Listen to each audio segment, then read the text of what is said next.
Hello and welcome to episode 22 of the Video Game Dads podcast. Deuce. Yeah, deuce and a half, right? Yeah. There's something about Mary. Really good movie. Still holds up. I'm sure we've talked about it before. So the Video Game Dads podcast is a bi-weekly independent podcast with three guys in a basement talk gaming, fatherhood, and everything in between. We are family friendly, so you can listen to this with your kiddies in the car. We won't cuss, but no promises on some adult content. How you guys doing? Good. It is the three of us. Yeah, It is. Down We're all back in the same the room. amigos Yeah. are back together. Yeah, the in- Triforce. in my basement. Triforce. That's a popular tattoo. If you guys get a tattoo, would it be the Triforce? No. I Yes, may because already have every- a Triforce tattoo Oh. that you've never seen. Lower back. Jeez. Yeah, lower back, right up. Oh boy. Yeah, if you go swimming with me next summer, I might show it to you.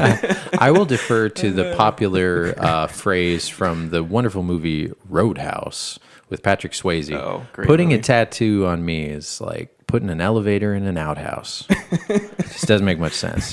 Wouldn't fit. Doesn't look good. Don't do it. That's what that is. Okay, so anyway, guys, episode 22. And the other big thing, this is our year episode, kind of our Yes. big end of the first year celebration. We're off by a few days or something like that, but we started about a year ago. Yeah. So Yeah. that's going to be what we talk about a little bit, kind of a retrospective, kind of what this year's been. It's been a heck of a year, and then what we're kind of planning on moving forward, what we're going to do year two, and our excitement about that. But anyway, that's what we're gonna talk about. There's a lot of the games are great. We're gonna end up also probably our next show topic, something that the elephant in the room. We talk retro games, but like this year in gaming has been amazing. Yeah. Yeah, it's been a really, really good year. Yeah, and we're probably going to head it off before everybody else talks about it. It's Yeah. like probably next episode we'll compare it to, there's a few 2009, 2001, 1985. I also think like 3 or 4 years ago, but there's it's right up there with all the Yeah. releases and everything that's come It's out. going to be so. an amazing year. of Yeah, video so we'll talk games. about that next time. But here for episode 22, guys, let's just get started. Oh yeah, who the heck are we? I'm Ben. I'm Shane. And I'm Adam. And where can we find us? Look, I caught myself at least. Adam, where can you email us? VideoGameDads@yahoo.com. Shane, the Facebook. Facebook.com/VideoGameDads. And you can tweet at us at VideoGameDads and Instagram us at VideoGameDads. And we need to be on SoundCloud. I just realized we weren't on that. Oh, I really? had no idea Oh, we yeah, weren't. yeah. So I'm going to try to get that working. That was actually, shout out to Radical Reggie. He's like, I can't find you on SoundCloud. And I was like, oh. So every time we say you can find us anywhere, I guess not quite there. So we'll get that fixed. Maybe we'll find some new listeners there. But anyway, I think, shall we get on with it? Yes. Sure. Let's All do right, it. let's start out with our Video Game Book Club. Soccer boppers, soccer boppers. You can sock all day and bop all night. Soccer boppers, soccer boppers. More fun than a pillow fight. Blow 'em up, put your hand inside, get ready to have the time of your life. Soccer boppers, soccer boppers. Sock 'em once and bop 'em twice. Soccer boppers, soccer boppers. Soccer Boppers. More fun than the pillow fight. By Big Time Toys. Soccer boppers. All right, so our Video Game Book Club was brought to you by Sock'em Boppers. You remember that? Yeah, safest toy ever made. Yeah, murder your neighbor. Sock'em Boppers. More fun than a pillow fight. It Those is. kids- And this is before all the concussion scare. Yeah, no doubt. Dude. It actually is not related to football or soccer or anything. Sock'em Boppers is why everybody's jacked up now. Yep. Sock'em Boppers hurt. A buddy of mine had that, and it's like, oh, it's soft. No. No. It's like you get hit in the face with that thing. It's funny, even in the commercial, you could tell the two kids were like, one of them took it too seriously. We'll watch the commercial and Adam edits his Simon, and he'll see like there's two punches, and this one kid like flies back. He was not acting like, Yeah. It comes with a waiver. Yeah, no doubt. yeah, right. At least now it would, right? Yeah. What would they even make them in? They would, like moon boots. They'd have it like magnet. Yeah. There's no way. I don't think that those are. You can't buy those now, right? No way, man. Like that was the cool thing about back then, though, is you could get Sock'em Boppers and run around with your gray zapper. You know, you Yeah. had realistic, guns in video games. Yeah. You Yeah. know? Blow Or 'em your, up. Put your hand inside. And then the last episode, we had the pull it out, take a sniff. Yeah. so Oh boy. These lyrics. Yeah, I mean, these lyrics. You'd have every. It's like they didn't think about that. It's like, no, I Yeah. guarantee you, People there's some from weirdo that writes these things, and he just thinks he's getting one over on Yeah, everybody. yeah, everybody. No, it That's is true. Yeah. That's like very those true. Disney animators, like throwing in all the. Oh Yeah, yeah, perverted there's a stuff. pervy thing in every Disney movie. Yeah. And, yeah. VHS, man. That's why they're still worth a lot, right? All right. So anyway, our video game book club segment is where we each episode pick a game that might be overlooked, misunderstood, most likely not in the top 15% of whatever system library we might be playing, and then we discuss it on the next episode, much like a book club. We encourage our listeners to submit suggestions, and this part I can't say enough. You can pick from any system you system. want. Any system. Doesn't have to be what we're currently on. We keep getting messages like, oh, I want to pick something, but I don't know what you're on. You can pick whatever. We're the ones that kind of have to stay chronological. Whoops. I seem to have suffered a stroke mid-sentence. But anyway, just submit a game that you like. You know, as far as good, hidden gem, we've said it before, just throw something out there that you like and you at least remember appreciating. Maybe you haven't played it for a while. As long as it's not kind of super well-known, top 15%, give or take. We'll put it in our pool and we'll randomly pick from our listener pool, and then we will pick one alongside our Video Game Dad pick. Last episode, our Video Game Book Club listener pick was a game called Battle Cars. Yeah. I like that. Yeah. Battle Cars for the Super Nintendo. Yeah, this was by TJ. This thing's been in there for like 10 months Yeah, wanting to get picked. Yeah. And it finally just happened to get picked. Yep. So we were really happy about that. So you got any little info on it there, Adam? Yeah, so this is a Namco game. Nice. They know their racing games. Yeah, they do know games. Namco. They've been around for a little while. A little bit. Released in, Pole position. wouldn't you know it, 1993. No. Like Yeah. all of the Figure rest of our, everything. all We should- the rest of our games. Is there a stat that could say like how many video games were released per year? Yeah. And then we look at 93 93 and it just was like some spiked They weird. were, Yeah, way up they there. were all released in 93. And then you'd probably load the production of like the United States as a whole that year. We were flying high. The 90s, man. Yeah. You couldn't touch us. Yep. Yeah. Yeah, it was published by Namco, and according to Wikipedia, which is never wrong, No. developed by Malibu Interactive, whatever the heck that is. Huh. Because Okay. they don't even have a Wikipedia page, so who knows? Okay. Okay. But I guess I'll just take Wikipedia's word for it. But it's a Namco game. All right. It's got Namco branding all over it. Yeah. All right. We'll go with that. Yeah. So this was a game. Did you guys hear about this one growing up? No. I seem to have a vague recollection of it, but I don't know if that's just a mismemory. Yeah. Yeah. But Normally I remember seeing like cover artist stuff, but I don't remember this I don't one at remember all. the cover art. I don't remember like when it was suggested and I looked at it, I was like, yep, never seen, heard of this one before. I, of course, love Rocket League, and that's Yeah. a battle car game. Yep. It's very inspired by a Mode 7 game that was way more popular that everybody knew, which is F-Zero. Yes. And people have called this thing an F-Zero clone. That's- I don't think that's fair at all. no, it's not an F-Zero clone. It's sort of it wants to be almost like a kart racer. Yeah. Like a kart racing game, because you Uh-huh. Yeah. have projectiles that you shoot. Yeah. Which was like a people. new at the time, kind Yeah. of. Yeah, extent. Yeah. But yeah, it plays kind of like F-Zero. It's Mode 7 like F-Zero, but it doesn't have like the techno-futuristic soundtrack, your actual cars, you're not floating. I mean, it's like comparing, I don't know, like a standard racing game with something like Wipeout. You know what I mean? Like Yeah, it's that's just true. not quite. I mean, they're both racing games, but they're just enough different that they're kind of its own subgenre. Well, since you brought up the music, let's talk about that real first, because you said it's not futuristic techno, but it's futuristic kind of metal. Yeah. Yes, It's yes. a little bit more metal-y. There is Yeah. a ton of '90s tood Yeah. / metal just Yeah. dripping off of this game. Yeah, it's good. Like coming Yeah, out of it's- it made me think like, oh, what would this sound like coming out of a TurboGrafx or a PlayStation or something like that Yeah. comparatively. But yeah, it It was sounds a really mid good. '90s view of the future. Yeah, Yeah. and a dark future. And I actually was getting vibes of like Mad Max and it is. you know, Road Warrior. Post-apocalyptic, Yeah, yeah. it's That's very good, post-apocalyptic. It's you know, we're battling for gas yeah. and street cred. So that's the premise, and it doesn't tell you that much. But what the back of the box we read last time, and it didn't say much. But evidently, in the instruction manual, it goes into a lore, like 21st century. There's just like all the polar ice caps have melted. Yeah. And everybody's just after everything else. But then there's also aliens involved and other worlds and other planets. I with think other Kevin drivers. Costner actually lives somewhere in this world on a floating island. Oh, really? Yeah. Yes. That'd be funny if you just flew in there. Waterworld, as an aside, for the Virtual Boy, not a good game at all. No, it's not, but it is expensive. Yeah. It is. Very Yeah, expensive. very expensive. Hard to come by and kind of expensive. Yeah. Yeah. But anyway, so we talked about the music a little bit. I think the music is great. It could get a little repetitive, but it's okay if it's repetitive as long as it's like sounds good. Yeah. And I think it does sound good. Yeah. All right. Difficulty. What would you say about that? It starts out very manageable. Yep.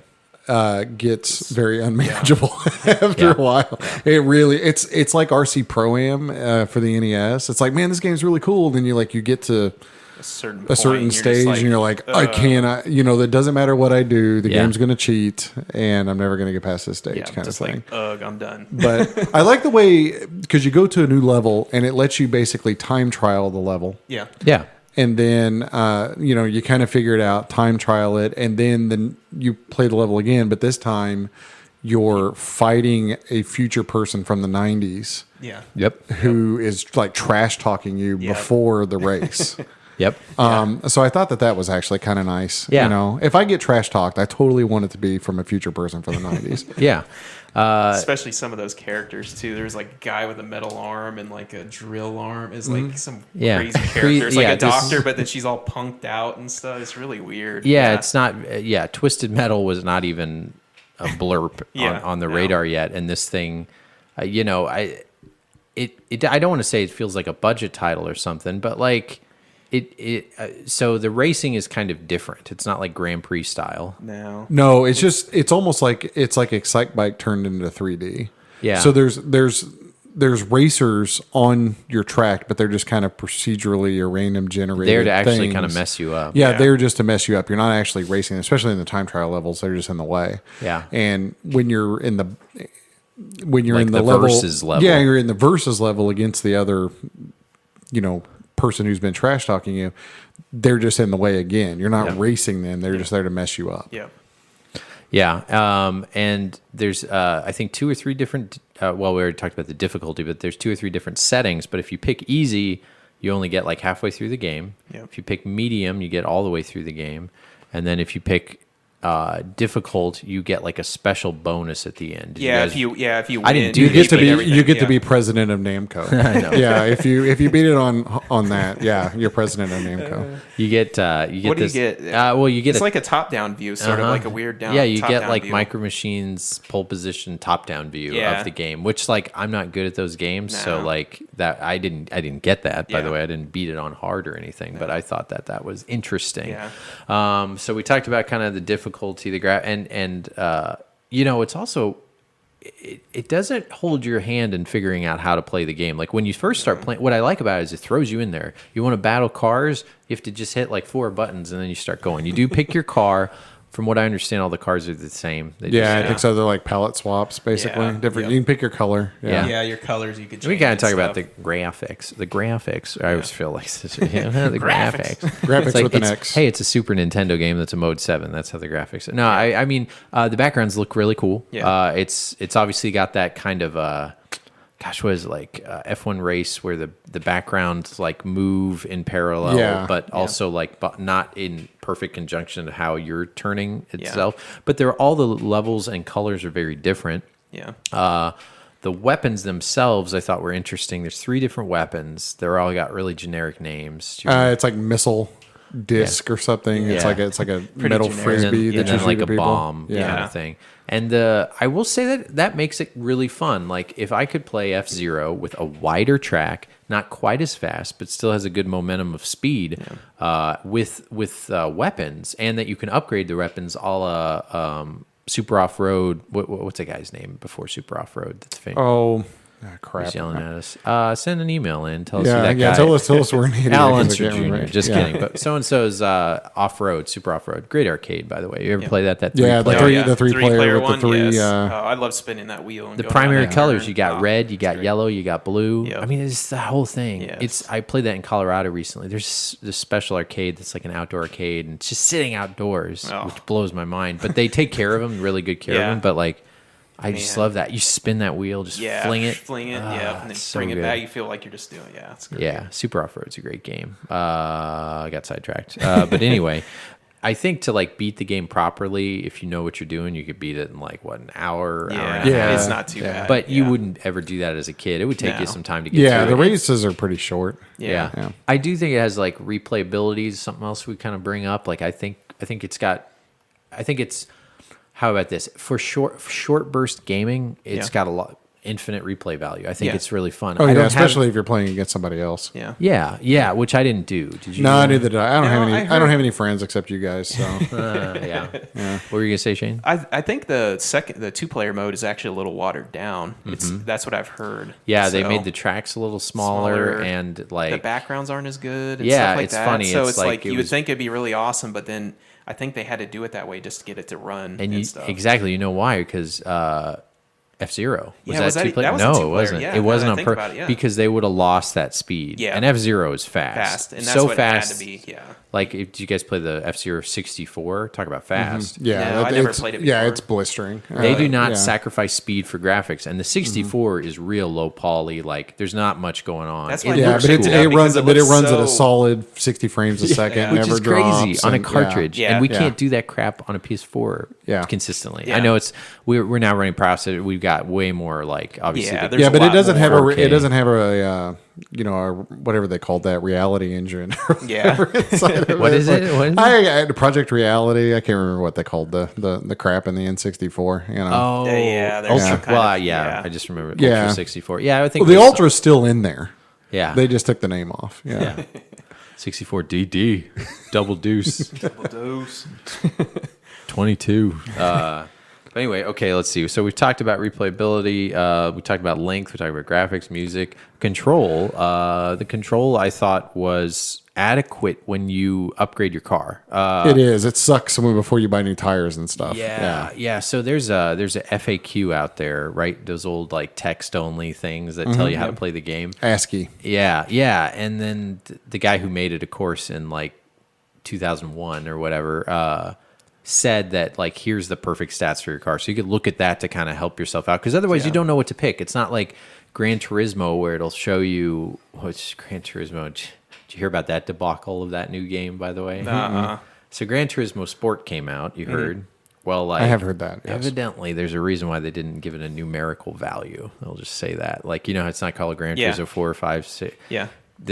I heard it has no options. It's kind of short. and Yeah, doesn't have and a like whole- it's hidden behind this kind of like this specific mode where they're trying to like it basically like it is fine-tuned itself for like a specific type of player that is so niche. It's like niched itself out the door. Really? And you have to be, you can't even play like so many parts of the game that you would normally play are hidden behind online that wouldn't make any sense, like even the galleries and stuff like Really? that.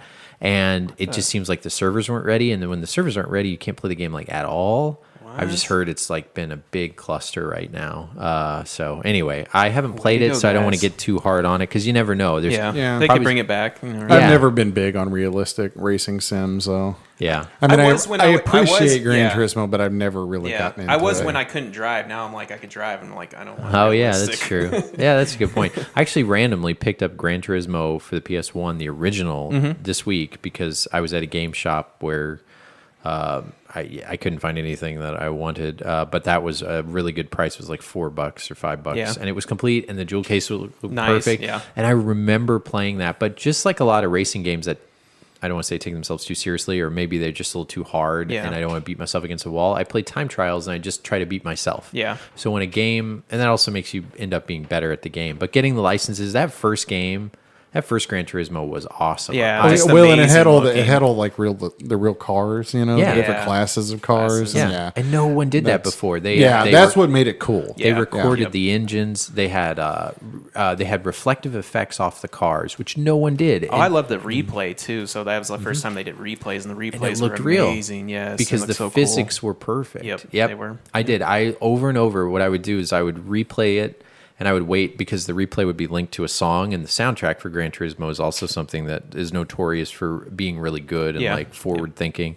They had like Garbage on there and all these like 90s Yeah. like, bands. And I would wait until I would redo the replay over and over and restart it until it had the song I wanted just to play through. And you could change the camera angle. Yeah, change the and just camera Google at cars. Yeah. Even though it would be a Miata, like Gen Yeah, they 1 started Miata. you off with like Miata or something. Or a You're like, Honda, what? a Gen 1 Miata. Or I just like wish an that it 85 would have Accord. included the realism of having an older guy with a ponytail driving it. Yeah.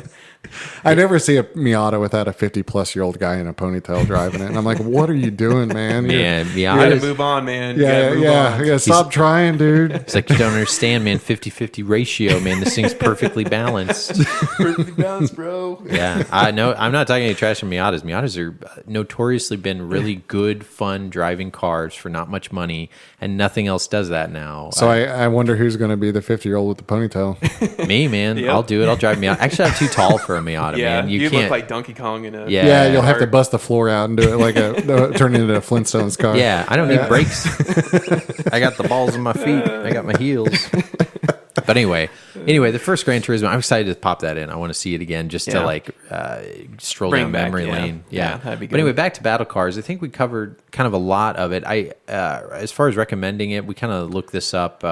You can get this anywhere from $15 to $25 used. It's not common, but also there's like no one talks about this game. No, it's totally No. under the radar. Totally If under the you look radar. online, even if you look on YouTube, which I always kind of do just to like if I want to see the ending of something or whatever. Yeah. There's like 2 reviews on there, and they're all Joe Schmo or whatever. Yeah. And I always hate that when you randomly click on people you don't know, and some people like cuss Yeah, up a they're so storm, like on bad. our next Yes. game, Yeah. where people are like, "This is a piece." I'm like, "Gosh, bless it, man. Yeah. Just review give me it. a second or lead up to." I don't even care. I if don't you even cuss. I don't even Just watch the lead up ones to where it. they talk about it. Whenever I watch a game, I just go to the videos where it's just the gameplay. Yeah. Like if it's comprehend it subtitled yourself, yeah. no narration, I'm like, Yes. Yeah. that's the one I'm watching. Yeah, that's true. I always kind of like some people. Well, I also liked it because I was like, what did this person think about how to figure out this game? Because when you play it, you're going to think, I'm going to try to get first. Yeah. And it's going to say first somewhere up at the top, and you'll know where you're going. Something I did like, I'm sure other games did, when you have your guy coming behind you, you don't look behind you, but his icon grows bigger. Yeah. Yeah. Much Yep. like, I don't know. Yeah, anyway, his icon grows bigger the closer he gets Yeah. to you. So it's really scary because you don't want that coming up behind you. But anyway, I think it's good. Would you guys recommend it? Yeah. Yeah, I A think soft so. If you can, recommendation. yeah, it's Yeah, a soft soft recommendation. recommendation. It is not a great game. It's an okay game. Yeah, it's an okay game. Yeah. I mean, Yeah. it's sort. I mean, I will go for in being between that you great. Can't find it. I will it's go in like 10 between or 15 okay and bucks. great. Yeah, I have $10-15. I will say good. So Yeah, you guys are good. both okay, and I'm at good. And you were saying, the price of it. Yeah, the price. I mean, $10-15. I mean, might as well. I mean, that's Yeah. solid game for $10 for sure. Yeah, and if you Yeah. liked F-Zero and you're like me, where it's like you get tired of not getting good at that game, you can get better at this game and you can start shooting other cars. Which Yeah. I was to say, the best. The discs were my favorite things to shoot and blow up the other cars. So, and if you like Mad Max, that kind of thing, you'll love this game. So, yeah, that's that game. We already did the back of the box last episode. So, moving on to our next game.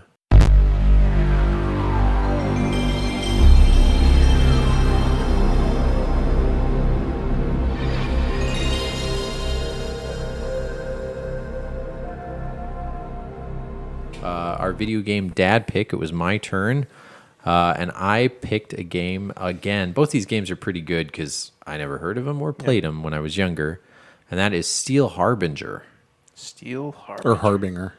Is it Harbinger? Harbinger. Harbinger. Harbinger. Yeah, Harbinger. It's there you go. There's a problem right there. Yeah, I Yeah. don't even know how to say it. Yeah, I at least know because I think somewhere in the FMV they said Harbinger. Yeah. I think you're right. Yeah. And they called these. That's what those things were coming in because they were, I think, like taking you over or whatever. Yeah. And then she was half steel and half one of those things, Yeah. so she was the Steel Harbinger. So let's back up. What's the plot? Oh boy, really? You Yeah, go for let's it. go. You asked that question. I picked it. You go for So it. the plot is it's a dystopian future. Yeah. Surprise. Yeah. But they do something different. It's a dystopian future from the mid 90s. Yeah.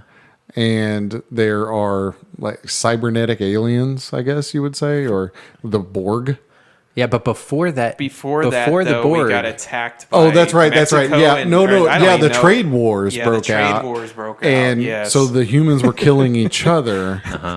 And then we got invaded by mechanized aliens. but specifically Canada and Mexico were bombing the U.S. Yes. That's the funny part. Yeah, that is sort of So weird. we were in the trade wars, and in the middle of this war, all of a sudden, these alien. these little mole guys coming down that turn into like I was gonna say tentacles. Sorry. tentacles. Oh, actually tendrils. Remember we read Yeah, that on the back of the tendrils, box. yeah, yep. Full of tendrils come and take people over, and that CG. yeah, and if you get stabbed with one of those, you turn into this freak. yeah, Yeah, you turn into one of them, kind of. Kind of. A Yeah, but freak. like that first FMV, the guy was like real full motion video, and they turned him into a CG character that just kind of looked like you put him in the microwave Yeah. for 3 seconds. You owe it to yourself to go online and watch just the CG scenes Yes. from Yeah, this. yeah, you can look Because up full FMV. they're a blend of pre-rendered computer graphics with like superimposed green screen Yes. peoples on top of it, and the acting is super good. Well, see, back then, put yourself back in that place. So back then, FMV was still a thing. Yeah. But back then, that would have been like super cheesy. It's Yeah. still cheesy now, but Yeah. it's like it is getting It's a better. little like self-aware, though. I think. Yeah. Kind of. maybe. I I feel know, like it's man. hard. I don't Here's the know. thing: they play it straight. Yeah, that's they the cool play it thing. straight. They don't ever, like, they do, don't like like- turn to the camera. Yeah, they and don't go, do any of that, But yeah. they do have those little like news segments where they're kind of like Yeah. RoboCop, where they're Yeah, like, yeah. "Oh my God, we're coming in!" And then they shoot them on live air, and they keep going. And Okay, stuff. so let's Yeah, keep yeah. going with the plot. Yeah, sorry. So, This wonderful plot. Yeah. so, It's so, wonderful. so the world's being destroyed, and the lab that is going to save the world is based in Kansas City. Yeah. because where else would it be? Yeah, and they Right? did say Kansas City, Missouri. they did. Kansas City, Yeah. Missouri. Yeah. So, basically, that lab is Ben's basement. Yeah. in the future. Yep. I was gonna go if it was under the Chiefs Stadium. Oh, at Arrowhead. okay. Yeah, I was thinking about, and also like the first level is Kansas City, and I'm like, it doesn't look like Kansas City at all. But I don't know, post-apocalyptic, 32-bit Kansas City, maybe. Yeah. So what happens is the main scientist's daughter comes in, and she looks ridiculous. She's like, Hi, Dad. Yeah, she's like, "Hi, Dad," and then she plays with this. She goes and taps mouse. on the glass like Yeah. they have a. She goes to a mouse first and is like, "Oh, you don't need to hurt these mouses." Oh or yeah, something and then like she that. goes It's just over so and cheesy. she goes over and pokes on the glass like a little kid tapping on the then aquarium she at the sees zoo. like the alien and then goes taps on the window like a 2-year-old. Yeah, and then like, and then what? they had captured an alien that didn't hatch, Yes, so to yeah. speak. This is very reminiscent. I actually think Independence Day, Stole that this? scene in Independence Day stole this. You guys realize we've talked for like 7 minutes. We haven't even talked about the game yet. Yeah. We're Oh, we'll just get talking about there. This is the first best scene. part Yeah. of the game. Yeah, though, this is the these best part of the game. cutscenes. Okay. So at what are they called? Tendrils. Yeah. A tendril shoots out of the glass, piercing his daughter in the Actually, belly or it chest just or wraps something. around her. Like Oh, it just yeah, touches that's right. her. It like just and he like he hatchets the tendril in half. Before it gets to her. Yeah, And then they're like, it's too late. she's been infected. Yeah. But then all of a sudden, she turns into this like scantily clad goth. Yeah, she Terrible happens to turn into cosplay. this. Yeah. Think bikini. Kerrigan from StarCraft. Yeah, Yeah. Yeah, Yeah. yeah. Yep, Yeah, exactly. she basically looks like that. Yep. So she's Steel Harbinger, and of course she's wearing like Cammy's bikini. Yeah. Yeah. From Street Fighter. So that's something else. So the protagonist is a scantily clad, very 80s because it's the high cut. You remember like Baywatch, the bathing Yeah, suits were high- so yeah, high, high you cut, could see yeah. either your hip bone. Yeah. And it was so that era. Yeah. So it's like super high, and then of course she has cleavage. Yet then she's got like these dead yellow eyes, and basically she's half human. Like half tentacles bad as guy, hair, or, but like, she's gonna fight that's for the weird. good guys, and now she's gonna be used as a weapon to Save the world. yeah, to save the world. Yeah. And that's what happens. And then boom, you're thrown into something that looks nothing like it. It is No. a isometric shooter. Yeah. Yes. Yes. And it's hard to call it anything but that. It's not a third person shooter. No. But what's funny is the default, so if you play this game, the default camera view, I think, is just so you can see her rear or something because you're too close to her. Yep. Imagine playing Super Smash TV except with half of the screen. Yeah, you gone. can't see anybody that's even around. Yeah, there's you. like people that they're there and they're just right off screen. You're like, I just want to be able to see over there, and you got to can't. sacrifice the hiney to scoot to like see back, so then you can actually play the game like a freaking video game. Yeah. And then when you play the game, it's a pretty by the books. And I heard this wasn't optimized for the DualShock. Yeah. I Which heard is that, really, which is really, hilarious, which yeah. would make that thing control like crap, which is why the control was always rated. Like I looked at old reviews, like 3s and 2s. You can play with the DualShock now if you pop it in your PlayStation 3. Oh, But okay. so that pro tip. Oh, pro tip. Play your PlayStation 1 games on your PlayStation 3. If you have a PlayStation 3, you can play every single PlayStation 1 game. No matter how many times we say this, people are shocked. It's been that way since 2006. Every version, all three versions of the PS3. Yeah, all play PS1. PS2, you got to get super specific, a very specific model, which is about now 4-5% of the models out there, and those don't run really well, and you got to go and fix them. I'm We won't waiting get for into mine to that. break down. But just get a PS2 Slim if you want a PS2. Doing all three is like, Oh, you're waiting for. So you have a first gen? I didn't know that. Yep, I have one. What, PlayStation? Yep, 3. Yep. Oh, The yeah. first gen. yeah. So he can play 1, 2, and 2 and 3. 3. Yeah. I thought you were talking about first gen PlayStations. Have you guys ever seen how many PlayStations are in my basement? A lot. Yeah. Those I things are have- like. You Well, can that's make a because- Game of Thrones. Yeah, you Thrones should out do of I it. was Game actually of thinking about Thrones making a thing like playhouse built out of PlayStation 1s. You could. And I just have a problem when I see them and they're like $2 at a garage sale. I can't not buy them. So and I'm not exaggerating. I think I have like 19 of them. Well, one day they'll come back around. Maybe I try to give them to people and nobody wants them either. And they're like, I don't want that. And I'm like, okay, well, I'll just put it back over here. If the PS3 and PS2 didn't play them, Yeah. but that's just it. They've got the double dose of like the PlayStation 1 games play a lot better on the PlayStation 2. Yeah. Now I will say on the PlayStation 3, an asterisk is I might have said this before in an earlier episode. If you're playing real twitchy games on the PlayStation 3, you get the delay through the HDTV. I have a game I used to love, like any music games. Bust a Groove is one of my favorite Parappa PS1 is unplayable. Oh, really? Yeah. Okay. I didn't know that. Even Bust a Groove. So any game that you've like, you probably even a first person shoot, it was enough that like it's completely can't play it. But PS2, you're fine. Yeah. So really, get a normal PS3 so you can play PS1. Then you can also get a PS2 Slim to play the PS2 games, and then you'll be golden if that's your bag. But anyway, back to this game. So as far as graphics, what would you guys say about this? Not including the FMV, which is amazing. Which is awesome. That's my favorite part. It's averagey. Yeah. Below average. Yeah. The graphics are pretty. Well, if you're stuck in one view, Yeah. and you're in a post-apocalyptic world, a lot of the background is like Blah. blah. At least they have houses and interiors you can go into. You can, so you're basically, right stick, shooting in 8 different directions. It's not full analog. Yeah, it's but 8 different directions. But you can move around pretty well. Move left and shoot to the right, that kind of thing. And you're shooting all sorts of weird things: aliens, dogs, people. You have to save humans on each level. Yeah, but you can still shoot them. You can still You shoot. can. Yeah. Yeah. Yep. That's not Except advised. that's frowned upon. Yeah. Ever since, Yeah. Ever since like Lethal Enforcers. Do you remember that? Yeah. Oh yeah, it's like no Virtua Cop's the worst. It's like don't stand in between me and the guy that I need to kill. Like what is wrong with you? Yep. House of the Dead. Yep. Yep. Help. That was always the worst.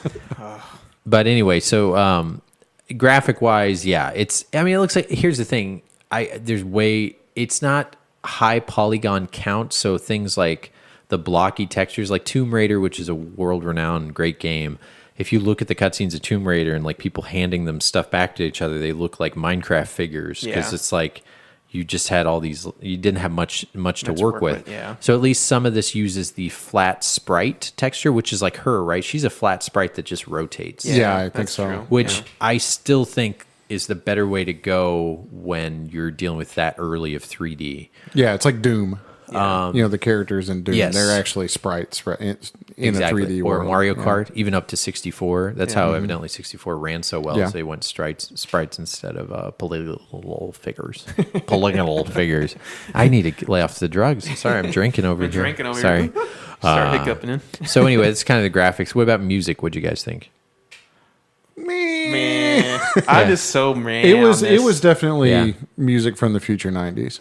Yeah, Yeah. It had the cutscenes and stuff. Like you said, it has a lot of like, it reminds me of, I really like Sliders, a show you guys probably never heard of. I've seen bits of it. Yeah, like Quantum Leap, that kind of stuff, where you're dealing with kind of like, you're getting out of the 80s and all the synth, but you still have a little bit of that left over. Yeah. I kind of dig it. Difficulty, I didn't play through the entire game. No. I think it has a good difficulty curve. I was really, after a while, just playing to see the cutscenes. Yeah, that's what you play for, is to get those cutscenes. Replayability, I think if you have nostalgia for it. The neat thing is, this is such a weird game that I never heard of. It's not expensive. Yeah, that's a good, yeah. You can find this game for a couple bucks. Yeah. Like I said last time, you can find it all day for like $5 on eBay. They printed enough of them. Let's see, control, graphics, replayability, length. We kind of covered it all. Yeah.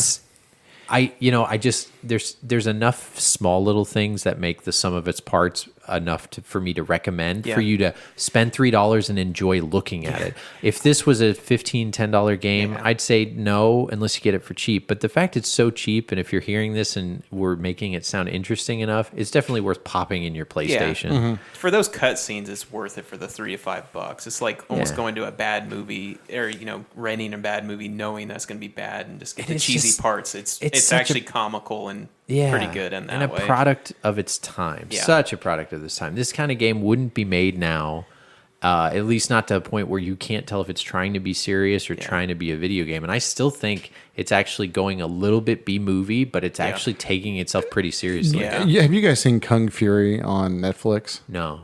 So you should watch Kung Fury, because Kung Fury is very, very self-aware. Okay. But the way that the cutscenes in this totally remind me of Kung really? Fury. Okay. Yeah, you should. The game sort of reminded me Kung of Fury is the best 30 minutes ever put on film, by the way. But anyway, I didn't mean to interrupt. This game sort of reminded me of a game called Loaded. Did you ever play that? Oh, before? yeah, It sort yeah. of reminded me of Loaded, Okay, but just yeah. not so much. This one doesn't have the attitude like that, or like the standout characters. Loaded is the better game. Yes, of like the if you're two, gonna want to play a game, Loaded doesn't have the cool cutscenes like this. Or not cool, but cheesy, awesome. So, try Loaded out if you want to try. Yeah, a game Loaded like on this, PlayStation sorta. 1 is really good. Loaded 2, I have it on Saturn. Yeah, it's. Pile of garbage. Oh, really? Oh, yeah, it's horrible compared to the first one. Oh, really? Yeah, I don't know if it's that way on PlayStation as well, but just FYI. The first one was really fun. Yeah, I missed out on this game probably because I played Loaded before this, and Loaded was okay. I mean, it wasn't the greatest game ever, but I think everybody missed out on this game. Yeah, I think everybody did. Yeah, Yeah. you're right. Yeah.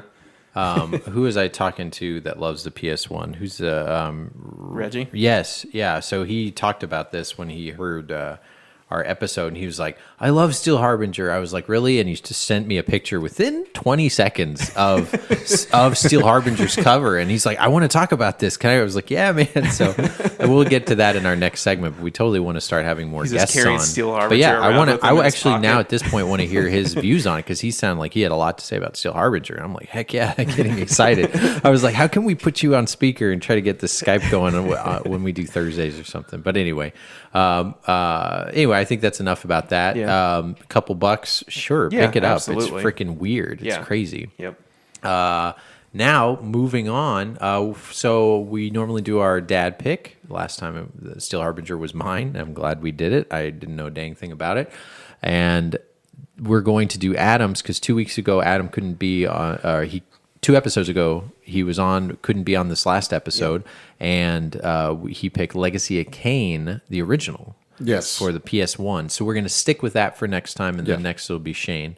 So we're going to stick with Legacy of Kain so we can finally talk about that one. And our listener pick, we're up to. Did we have any new listener picks? We've had a few. Okay. So we had one from James. Talked about how he's a, from the 90s and been a collector and everything else. And he recommended an import game from the PAL region called Euphoria for the NES. Okay, import. We could do that. An import. So We can do that. So we're going to throw that in the hopper. All right. And all And we also got contacted by a guy named Ariel. Sent us a nice message saying that he was really enjoying the podcast and listening through them. Awesome. He recommended 2 games. One was Fragile Dream for the Wii. It says it's an action RPG game with some horror elements. And then also Muramasa, the Demon Blade, available on the Wii and Vita. Oh, so 2 Wii games from it. That's good. It's Yeah, different. so we decided to go with Muramasa out of those 2. Yeah. Mostly because it'll be a little bit easier for people to play along with us if they want to. Yeah. Being that it's available on both Wii and Vita, and I've actually played a fair amount of that game. So Nice. So both those are in the randomizer. All right, great. All right. So let's get to picking. All right, boop boop boop. I know. We have to do this. It's app. I really think we should put it in a Yeah, we need to do like a hat hat or something like. Yeah, we would lose it all. Did you Yeah, get we something? would. What'd you get? So it's Muramasa. Oh, that's funny. That's like the second or third time it I happened. think it's not as random as what the randomizer says that it is. Oh, you can't say that. The integrity of our show. You can't say that. Well, Take it back. But it always wants to pick the ones that we just put in. Yeah. So we need to put. Okay. Next episode, we are all your picks are still good. We're gonna put them in a hat and do it the old-fashioned way our forefathers did, and quit messing with. There's an app for that. Well, there's an app for also a hat. And we're gonna pick a hat next time. But anyway, we will stick with our app for this last time, and we'll do this. And it's a Wii game, which is hilarious. We haven't gotten one of those, and we haven't picked one. No. So So it's that's cool. Muramasa, Muramasa, if you're looking for this. And The it's Demon Blade. The Demon Blade. So I have these picked for the. I'm looking at the back of the box now as if we're going to rent it. So let's see if we can get excited about this. Wayne's World style. Unsheath your blade. I keep making these innuendos. Unsheath your blade. Fulfill your destiny. Experience a large variety of beautiful and vivid 2D environments, complemented by classic side-scrolling gameplay.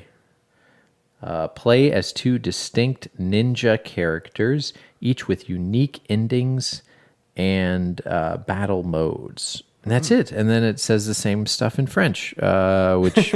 All right. Parlez-vous non-français. I don't do that. So that's about it. Another short. So it kind of sounds like Odin Sphere. Yeah, well, it's made by the people that made Odin Sphere. So. Okay, well, that sounds yeah, good. It's a Vanillaware game. Sweet. Right. So this is great. This sounds like a very good pick because it's got it's a newer console, probably an inexpensive game. Do we know? I don't think it's very I don't think expensive. it's I think it's much. like maybe 15-ish. Yeah. Okay, 10, which is 15 kind of or expensive for a Wii game, all things considered. I Yeah, know they've got probably. some. Everybody hates the Wii so much. I know. It's not that. It's just the level of good to bad ratio is Yeah, the hard to ratio ignore. is but there's a lot of good too. There was never any bad games released. Oh boy. Even our friend of the show, Casey the Game Nerd, Casey Caruso, who has what's A called complete Wii U the collection. Wall of Wii, which you can see on a lot of stuff. His he doesn't make many videos anymore. He's a new dad. Oh, I think really? we shouted out to him before. He's got like probably up to like a 5-month-old, 6-month-old Yeah, little around girl. there. Yep. So congrats again to you. But he, that's taken up his time. And actually, part of the process of putting yourself out there is like he got tired of the cruddy comments. Yeah, He got a lot of that. He trolls, said man. that publicly.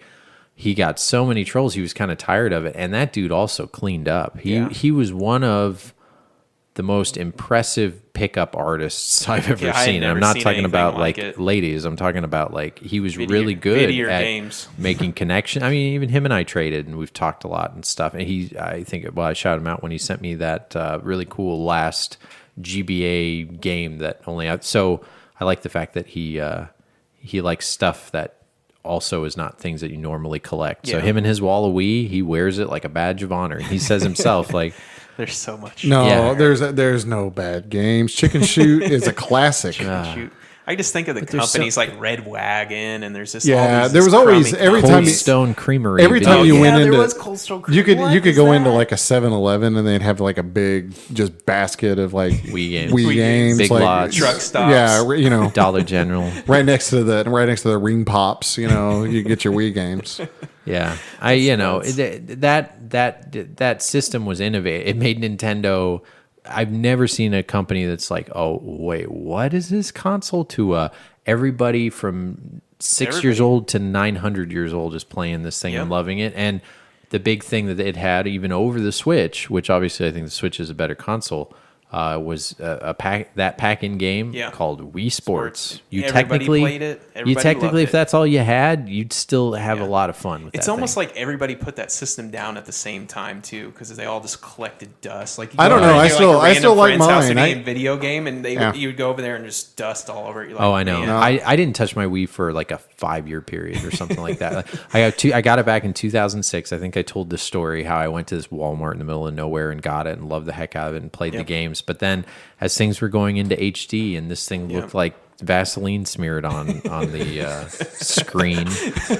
I guess I'm in the minority. I still play mine, actually. I still play Virtual Console. You have a on it. 4-year-old. Yeah, virtual consoles. I play it with or without him. Yeah, there's some great games. No, there is some good I mean, games. I was playing Sin and Punishment Star Successor the other day on it, and SNK Arcade Classics. Yeah, They do have some. Well, you better get motivated to get the console or the virtual games right now because they're getting ready to shut it down. yeah, they're getting ready to too. shut that Yeah, down. so you better But get any those. game, there was a whole lot of games that were like light gun style games. Yeah. Awesome. Oh yeah, that's true. They were Yeah, great they had like great- games. the Resident Evil 4 on the Wii was very good. That's the definitive version. Yeah, in and my Resident Evil opinion. 4, I mean, we haven't gone, we haven't done like, we should maybe do sometime in the future, think about like, just pick a few games that are iconic and like how good, For each because RE4 is an amazing game. It is a really good game. I when you play look that at game what, about once a year. yeah, I when play you it look at again. what came before it to what it had and how it was made and how good it was and how it kept going and the worlds were, even if it would have stayed like it did in the first 3 levels for the rest of the game, still would have been amazing. Yeah. But it completely, it's kind of like having 5 amazing games in one before anybody ever did anything. It was a GameCube exclusive, temporarily, thank God. Yeah. Hey, now should have stayed a game. No, it shouldn't have. Yes, Get it off should your have. Nintendo. Oh my God, no. Yes, No. Never leave the Nintendo. chainsaw controller. I'm going to take that Nintendo Well, they have chip that out of the PlayStation, back of your neck. Yeah, I have both chainsaw controllers. red and PS2, yellow. and I mean the GameCube one is clearly superior, but they're both awesome. Yeah, okay. GameCube and Wii have their place in history, but I don't know. They're not in my top 5. I'm not mine either. Yeah. GameCube's probably my top. Yeah. Yeah, because you GameCube. love it. probably. You're a GameCube I guy. really Yeah, like for GameCube. sure. I love the Dreamcast. I love those tiny discs on the GameCube. I still love those things. Yeah. They look like little mini discs.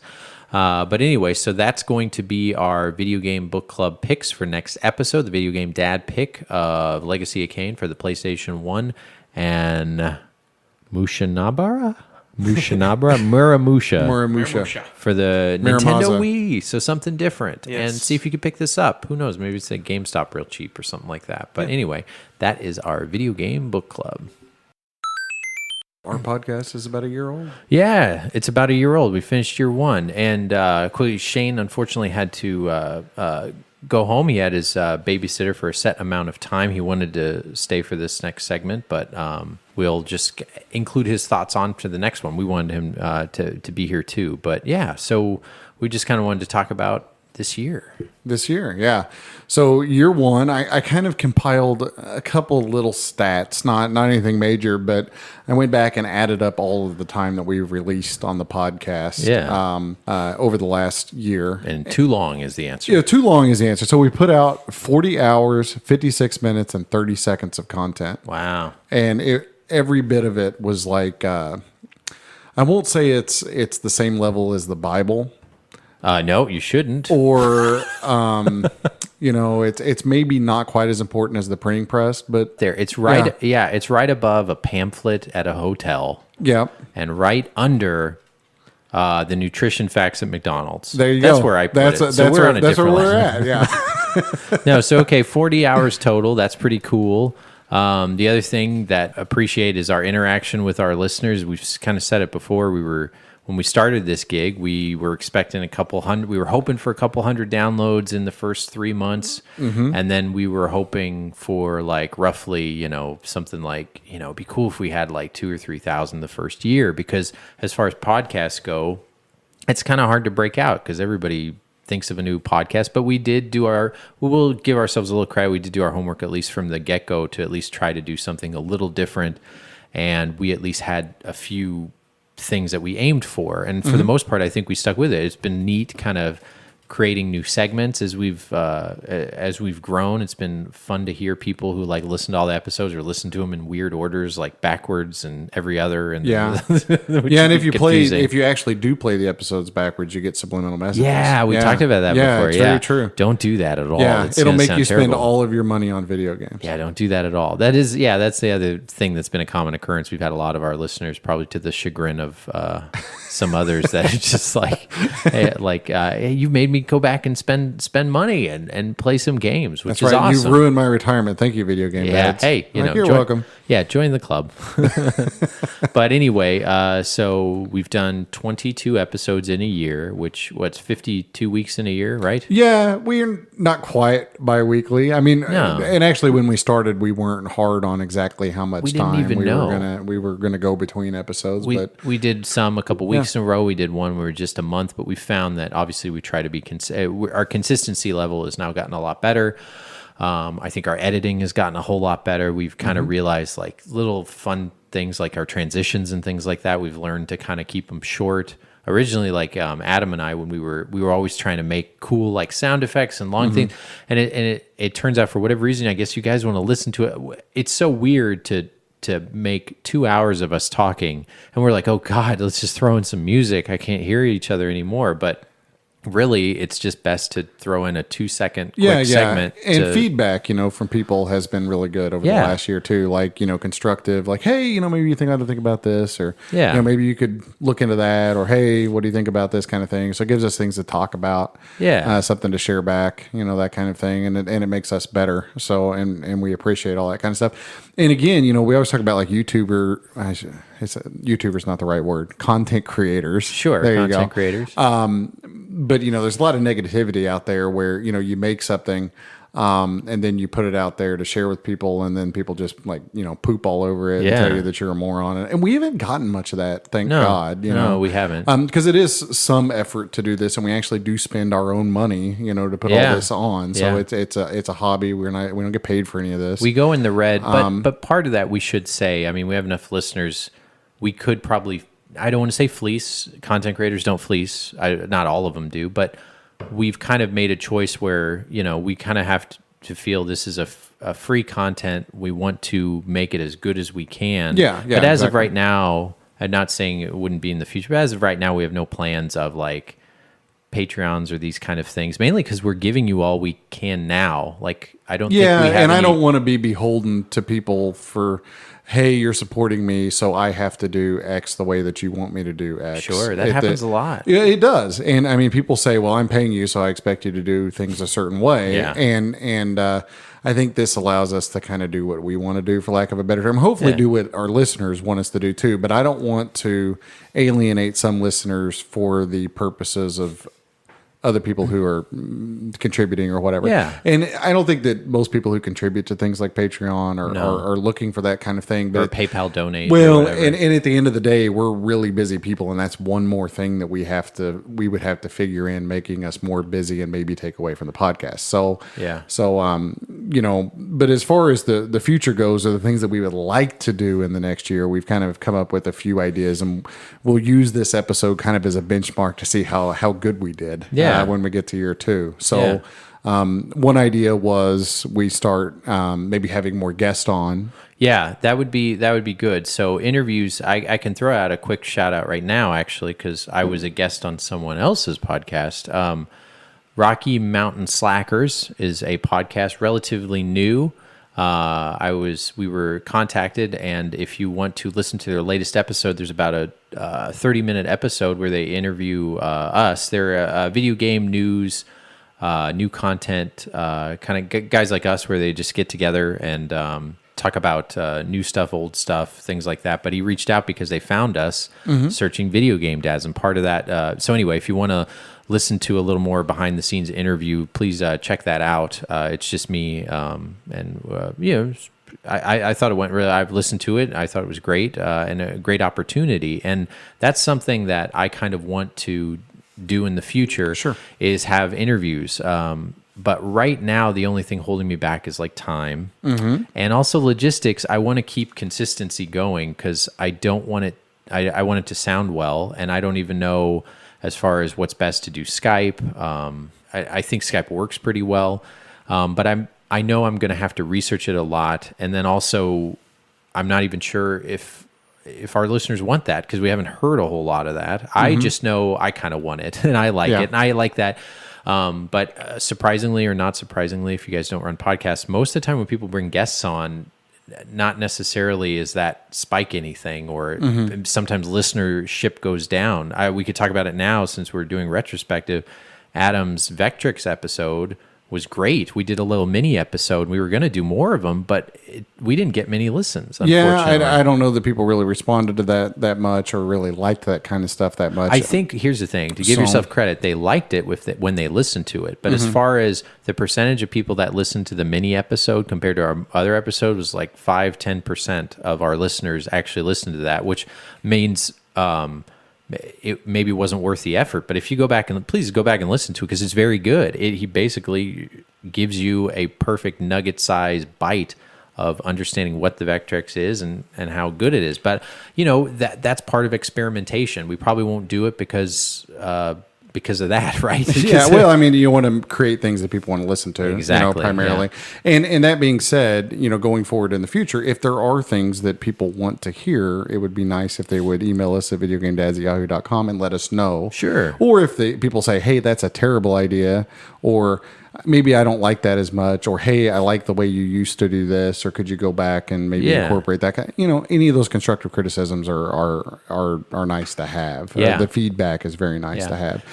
And just so you know, if we do the interviews, likely we would actually just record them off-site, and we would add them to the end of the episode and make them like 30 minutes, and maybe make the episode a little shorter if we can. So we would sprinkle them in, and that way we can record a few and then add them up. I have also been surprised that people we've run into, from Brett Weiss, who we met, who is an author of video game books. We obviously had Norm on, but he was in-house. But when we went to the convention, we had a lot of people just say, oh yeah, I'll be on your podcast. You just let me know. And so I don't want to also not get in contact with these people. Yeah. That would let them know that I don't want it. I made sure to tell them, like, well, actually, we haven't even done that kind of stuff yet. But so everybody that's said that, I still have a running total of, and I want to take advantage of that. But it comes down to the logistics of it. Yeah. And I want it to sound good and make enough time, and I don't want it to cross that work-life balance thing, because we've all got young kiddos. So yeah, that's been another nice thing. We could talk about that. Obviously, the video game dad part of our of our podcast. Sure. I had the birth of my kiddo this year. That was awesome. It was like not till episode 9 or 10 or something like that. That he was born, and when you stopped being a fraud. Yeah, when I stopped being a fraud, and I'm a legit dad. We think, I don't know. We did need to do a paternity test. That kid is definitely mine, and he's a perfect mix. He's got like my wife's sensitive skin, and he's totally got he looks like me. He's so freaking funny. He doesn't talk yet. When do they start talking? Soon? A yearish. Oh, okay. I got a while. Yeah, but Sebastian's 7-8 months old. It's been great talking about that. And then Shane too. Shane has gone through some stuff that has made us really kind of look at this podcast and look at how legitimate it is, if this is something that's actually cathartic, if this is something that's necessary. We can say for Shane, because before Shane left, he just thanks all of our listeners, and we thank our listeners too for all the support we've had as Shane's gone through the things that he's gone through this year, which has been heavy. And we are very thankful that the support we've had from not only our listeners, but when we went to the convention and things like that. And it's an ongoing thing that Shane himself, it was up to him. And he's the one that said, no, you keep this thing going, because when we're back at full strength, I'm going to be excited to come back full time. So he's only been on the last 2 or 3 episodes now straight. Yeah, 3 episodes. And it's been great to have him back. Yeah, and it sure has been. And great to hear all the progress going on with everything on that front. So that's been great. So it's nice to go beyond. It's a good example of nice to go beyond games, nice to go beyond whatever. And you talk about friendships, you talk about struggles, you talk about how can we, throw in our kid talk without it seeming like we're doing it on purpose or something. And we also don't want to bore you. We constantly always think we're talking too much about it, and then we get the feedback like, no, I love that, and that kind of thing. So, we'll probably find a better balance. The neat thing is, who knows, down the road, we might even interview one of our kids on this podcast. Yeah, perhaps. Once I get mine to sit down for 3 minutes. We're probably a ways away from that. Yeah, and focus. But yeah, it's been real good. I mean, even on the family front for me, we've been going through all the stuff for another adoption, and so we're getting near the end of that whole thing. At least as far as the upfront paperwork of it goes, there really is no end to it. But we made good headway on that front and that sort of thing. And it's the little kind of adoption in some ways is a little bit scary because there's a big unknown. And, once you're sort of finalized and on the wait, I mean, it can happen at any time, okay. Normally you get kind of a 9-month lead up and, some prep time to do and everything else. Yeah. And in this situation, you can have another kid, the day after, just in the middle of the night. Hey, come up here. We have a child for you, that kind of thing. Wow. And so, yeah. So it's a little bit different way to go about doing stuff, but it's a little exciting. It's a little nerve wracking. It's, it's just a lot to go through. So there'll be some things probably happen in the next few months, just for me personally, regarding all that stuff. Yeah. Yeah. And we've also thought about that too, just to kind of, we're being really transparent here. We were kind of fearful of if we do have to stop for a period of time, will our listeners still be here? So that's why we kind of said, well, even if it's a short episode, we'll try to crank things out. Mm-hmm. And then also if we all can't be here, there might be a time I have to take off. There's a time Adam has to take off, or multiple ones of us. We've thought about other kind of subs we can have here locally that we know that can kind of come in and talk games with us. So we at least kind of still create content for you guys. But what's neat is there's so many recommendations. We also, the other thing, we appreciate all the shout outs we've had. Yeah, absolutely.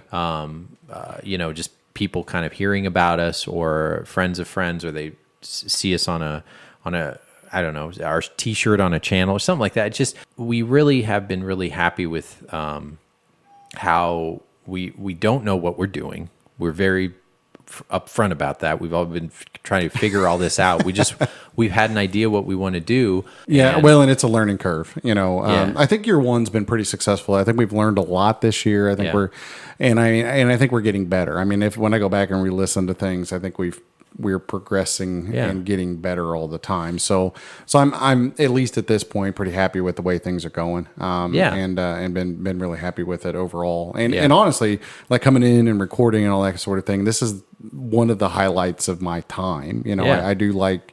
It's nice to get out of the house and converse with adults about kid things. Yeah, so it's fun. It's cathartic. It's great. And again, it's something that I can do. That at least in the back of my mind, I feel like there's somebody out there, and God knows where, that might listen to this and get some enjoyment out of it. And that kind of makes me feel good. Yeah, yeah. And again, we know only a small percentage even email in, but it's neat to. I don't know, even if I'm having a bad day and I'll realize, well, from when I started dinner and ended dinner, 7 people randomly downloaded this podcast from wherever, went back and listened to the other one or something like that. So again, outside, we are older guys, and the monetary stuff, we are fortunate that we don't really have to worry about keeping this thing afloat. Obviously, there's been expenses here and there, and our time and everything like that. And Shane doesn't make any money on these T-shirts or anything. Yeah, this is kind of we just honestly got back what we've wanted, and that is having fun, having listeners, and interacting with you guys. So anyway. But that's going to be kind of the big thing for moving on. We already said, really, the changes for the podcast are just going to be getting more interviews and figuring that out. Yep. And I'm going to need help on that, Adam. I still don't even know who or when or how I go about that. Like even if we do Skype halfway through this when we're recording, when it's all 3 of us or something, we're figuring that out. I don't know. The last thing I want to do is inconvenience people and are you hitting mute? I can't hear you. And Yeah, and I've listened to enough podcasts of them having trouble doing that. Yeah. It just totally kills it. So, I know, and that's kind of why we've kept it just us three here right now, or at least us in the basement. But what we have learned is when we go to a convention, we're definitely going to bring our recording equipment, and we will get in some recordings because of how open people have been and receptive to wanting to be speaking on. of, if you do live in an area or can get to one of the conventions that we go to, we would love to meet you, love to hang out, and all that type of thing. So pay attention. We'll be going to more conventions next year, I'm sure. We've been batting around ideas about which ones. Yeah, we don't want to announce anything yet. Yeah, details to follow. Yeah, but pretty soon we actually need to start nailing them down. But we're going for probably 3-4 at the most. We're going to go for next year. Yeah. So that'll be fun. So, and we're going to continue to try to tweak our content and make it as good as possible. I always kind of feel like, gosh, listening to yourself is 2020. Like some of the stuff I could say, I could be hard on myself. I realize I don't finish my sentences as well as I could. That's gotten better over the last couple. That's gotten better over the episodes. I couldn't even hear myself in the car the first couple episodes. It's too weird. Like, I'm sure a lot of our listeners can relate to that. Like if you ever listen to your voicemail or something like that or something, it's just imagine a podcast. But that's been good because I've kind of gotten over that. What else? What are some of the other things like I guess we can say has been nice? And figuring out social media. We're just a bunch of old guys. Everything reminds me that if you're not a streamer, you're nobody. Streamers are great. Like there's so many, like honestly, we're not fleecing anybody or like trying to get on channels or getting shout outs because honestly, streaming is where it's at. Like you can be the worst streamer in the world. And I just see all these people with like tons of subscribers more than any of the people we shout out on here. And we have, maybe details to come, but the other idea that I've been batting around is actually doing a little bit of streaming ourselves. Yeah. The hard part of it is getting all of us in the same spot or on the same internet connection or whatever to do Same it. time, But maybe don't hold your breath, but maybe I'm going to set up a streaming situation at my house. Yeah. And if anybody out in the world would be interested in watching us or listening to us stream, hit us up. Let us know. It might sway my opinion one way or the other. I've been getting more technologically advanced at my place, and by that I mean I put together a big system selector in my basement over the last couple of months. I'm putting together all kinds of audio, video stuff downstairs to make my gaming experience a little bit better, but it's also at the same time made it more possible that if I wanted to stream, I could. So I'm basically building the setup to be able to do that. It wasn't necessarily built with that intent, but it is something that would be relatively easy to do at this point. Yeah. So really for the nutshell is we've been really happy with how the year have gone, but obviously of anything that we can control. We've been ecstatic for our download count, and we're really excited for our year 2. And we really appreciate all the emails and the iTunes reviews. So just keep them coming and let us know what we can do to get better, and we will definitely do that. So anyway, something else happened this week. I got a Switch. A Switch? Yeah, I know. What? Join the club? I know. I talked about that the last episode. So that whole Satoru Iwata thing wasn't possible because my Switch already had new firmware. So I guess you could only do that special golf thing 2 episodes ago, I guess I said, where you can unlock golf after the late Satoru Iwata on his birthday. You can only do that if you have firmware 1.0. And I bought a brand new Switch and it was 4.0. And I spent like an hour. I got my freaking Video Game Dad's t-shirt on because I was planning on like making a video and showing everybody how to play golf. And then I was like looking, how come only one guy's able to do this? This feels like it turns out like really no one on the Switch is going to be able to do this again until July 11th of next year to be able to play this secret hidden golf game. Because I did that movement, the arms forward thing movement, probably like 500 times. Yeah, but you got more in touch with your inner person. I guess. I got more in touch with feeling like an idiot because I was sitting there with a video game. You grew that day. Yeah. But anyway, I got the colored one. I was going back and forth. I was going to get gray because I'm like, my kid's not going to play it. But you know why I got the colored So there's two. Oh no, the Switch comes in gray right now, and outside of buying the extra colors, it comes with that neon red and blue. And I went with that mainly because otherwise, I don't think this thing would feel like a video game system as much as if it didn't have the colors. It's got to have zany colors. I have the gray one. Yeah. And my Grayson, his is gray too. Oh, really? His Yeah, is so gray too. we're both gray. Yeah. Well, here's what I noticed. So I wasn't like you guys. I didn't buy this thing at launch. I am getting this really for Super Mario Odyssey. I didn't buy a game with it at this point because Nintendo has a hard time discounting their games. But I'm so excited for Super Mario Odyssey. What I like about it is it feels really good. It's got good weight to it. The whole like clicking the Joy-Cons in and out is fun. It's neat. Mm-hmm. The charger is the same charger as my phone. That's awesome. Yeah, USB-C. Yeah. And battery life, I think, so far has been good. I had a little freak out where I messaged you guys where the Joy-Cons weren't like charging because the for better or for worse, there's a battery in the main unit, there's a battery in the little controllers, and you can only charge the controllers if it's in sleep mode. And I'm used to turning my electronics off. I'm just like, I think about the Energy Star rating on stuff because I've got like my pinball. I got so much stuff in here draining slowly, like if I turn everything off. But anyway, you got to put on sleep mode to charge those. I got really lucky because I got the Pro controller for a really good price. I was at a game store that I love that Pro controller. Yeah, they kind of mispriced Yeah. it. So this thing, what's turned me off, its MSRP is $70. And, to me, that's too much. But I was able to get it for about $48 due to luck, really, and it was brand new. Don't worry, I didn't steal it. This thing feels really good. Yeah, it's a good controller. Yeah, so I have yet to play. It is too expensive, I agree, but it is a really good controller. Mario didn't come out, but this controller really feels really good. It's really hard to talk about the nuance of how a controller feels and how Wait good till it you is. see the battery life on it. I've heard it's really good. It's unbelievable. Yeah, not as good. I've charged mine like 3 times, I think. Yeah, it's not as good as the Wii U. Wii U still wins at 120 hours. This one's like 60 or 70 or something like that per whatever, the internet. But the only knock on it, I would say, the thing that I've noticed, especially now being a dad, is the joysticks are loud. So when you are clicking your joystick to the left or the right all the way, obviously you're going to get a little plastic on plastic action. Well, this sounds like it's like a knocking of a door. Like it's really interesting. You'll have to do it when you get home.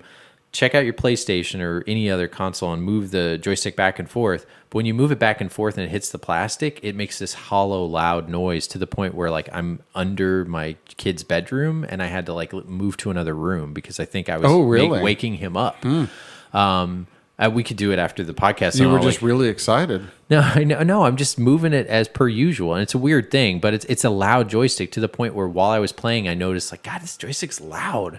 But outside of that, I'm sure I get used to it. Feels really good. Battery life's really good. I'm just excited to play Mario on it, and then the other games that come out. Because I just, that was the main reason I got it, and I got it kind of on that sale.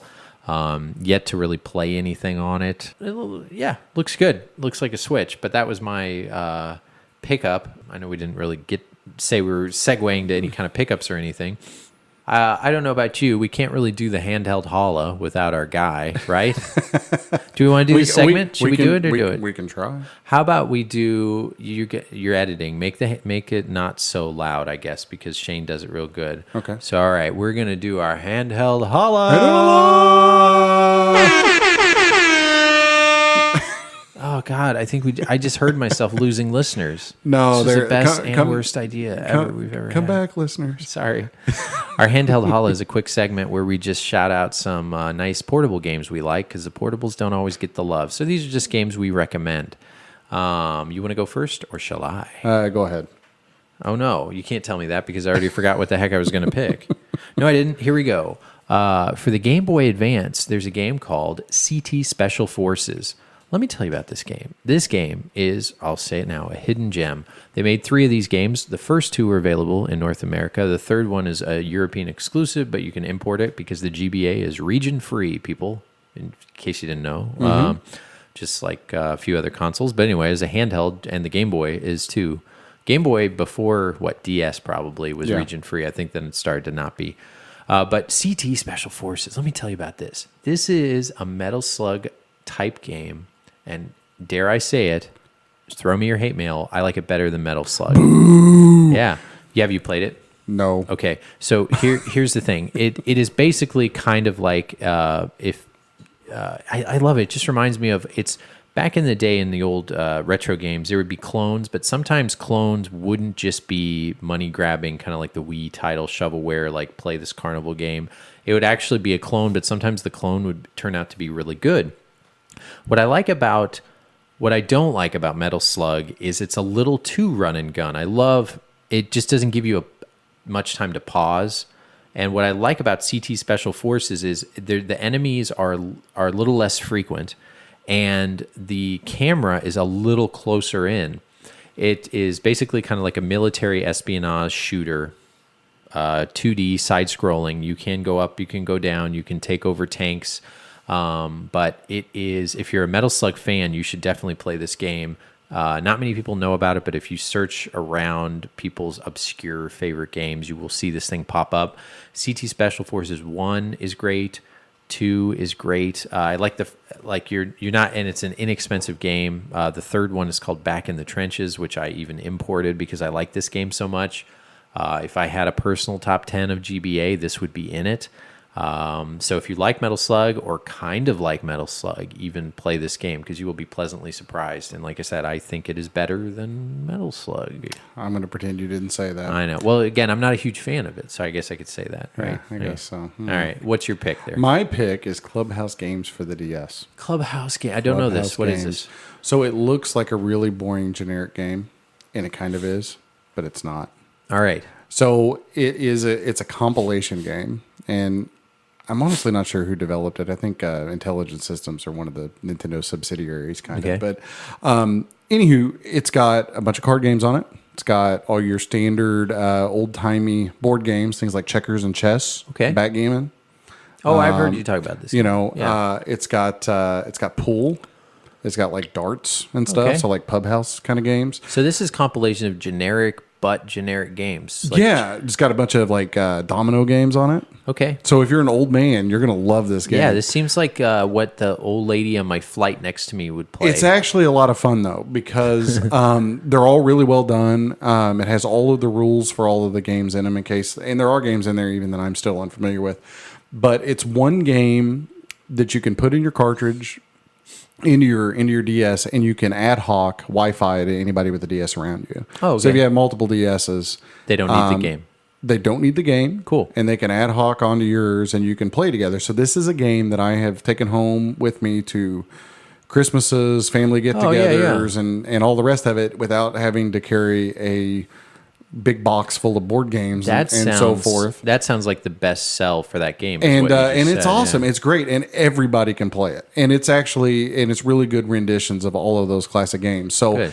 I've played it with everybody from my parents to like younger nephews and things to my wife plays this game with me. Mm-hmm. So it's been a real good game. So it's a good bring people together and everybody can understand it. And there's also games in there for every kind of person. Nice. So what is it called again? What's the title? Clubhouse Games. All right, Clubhouse Games for the DS. For the DS. Sounds like it inexpensive. It is. It's an inexpensive, very common game. Actually, I think sold relatively well. Had really good reviews when it came out. Okay. It's a good game. Cool. That and CT Special Forces by Hip Games, which they even make peripherals and things like that. Who knew they would make a great game for the GBA or our handheld holla? Shout out. So play those and let us know if you found some great handheld games yourself that you would like to holla out. Just let us know. All right. So I was going to say, it is now time for the Days of Future Past. The Days of Future Past. The Days of Future Past is when Hugh Jackman decides to alter the future. Wait. No, that's not it. It's when we look back and see what kind of video game happened in the past. What happened back then? Yeah, it's inspired. You know, there's so many. That's the other thing about doing a podcast. You're kind of inspired by other podcasts out there of little things. If Book Club, I didn't. That was just us. It was just us. But I mean, like this, either Game Informer or some other, play this day in gaming, this kind of type of thing, or kind of funny inspired this kind of segment. So in this day in gaming, I picked out a few. Shadow of the Colossus came out this week, actually yesterday, 12 years ago. 12 years ago. For the PS2. Did you play this? I have played a fair chunk of it, yes. Yeah. How do you like it? It's a game that I like, but I never finish. If this was on a Nintendo console, you've been loving I this. I have started that game like 4 or 5 times, and I've played halfway through it 4 or 5 times. Why don't you save it? You could pick up from a save. I know, but I don't You like just going. wanna start back over? Yeah, every time I go, I'm like, it's been long since I played. I got to start back at the beginning, and then I quit. Shadow of the Colossus is great. You get it on PS2. It's a cool you game. can I get don't have it anything on, against it, except the way the PS3. guy runs, the way the main character runs. He does run funny. Drives me crazy. It's anime running. I guess I don't know. It ain't right. Whatever he's doing, he Yeah. just looks weird. It's just really neat. It's just 12 or 15 huge boss fights. And when you Yeah, talk about basically. boss fights, like It's a puzzle game. yeah, essentially. yeah, very cool game. So that was 12 years ago of all times. And then Rob the Robot is 32 years old this The week. coolest gaming peripheral in the history of video games He should be is 32 years old. Yeah, he should be living outside of his parents' home right now. Rob should be out of mom and dad. The Robot's robot house. operating buddy. Yep. Oh, yeah, that's right. That's what it stands for. Yeah. Rob, he was the Trojan horse to get the kiddos to buy the Tendo. So what goes with that is the Nintendo itself, 1985. It's its birthday too. No one talks about it because it's 32. That's not a really round number. It No. had its 30-year 2 years ago. There's Yeah, math. there for you go. Yeah. The other thing, so we got to give Sega some love. The Sega CD 25 years ago came out this week. 25 years ago. 1992. That's right. And the year before the awesome year of every game in the world coming out in 1993. that's right. And launching the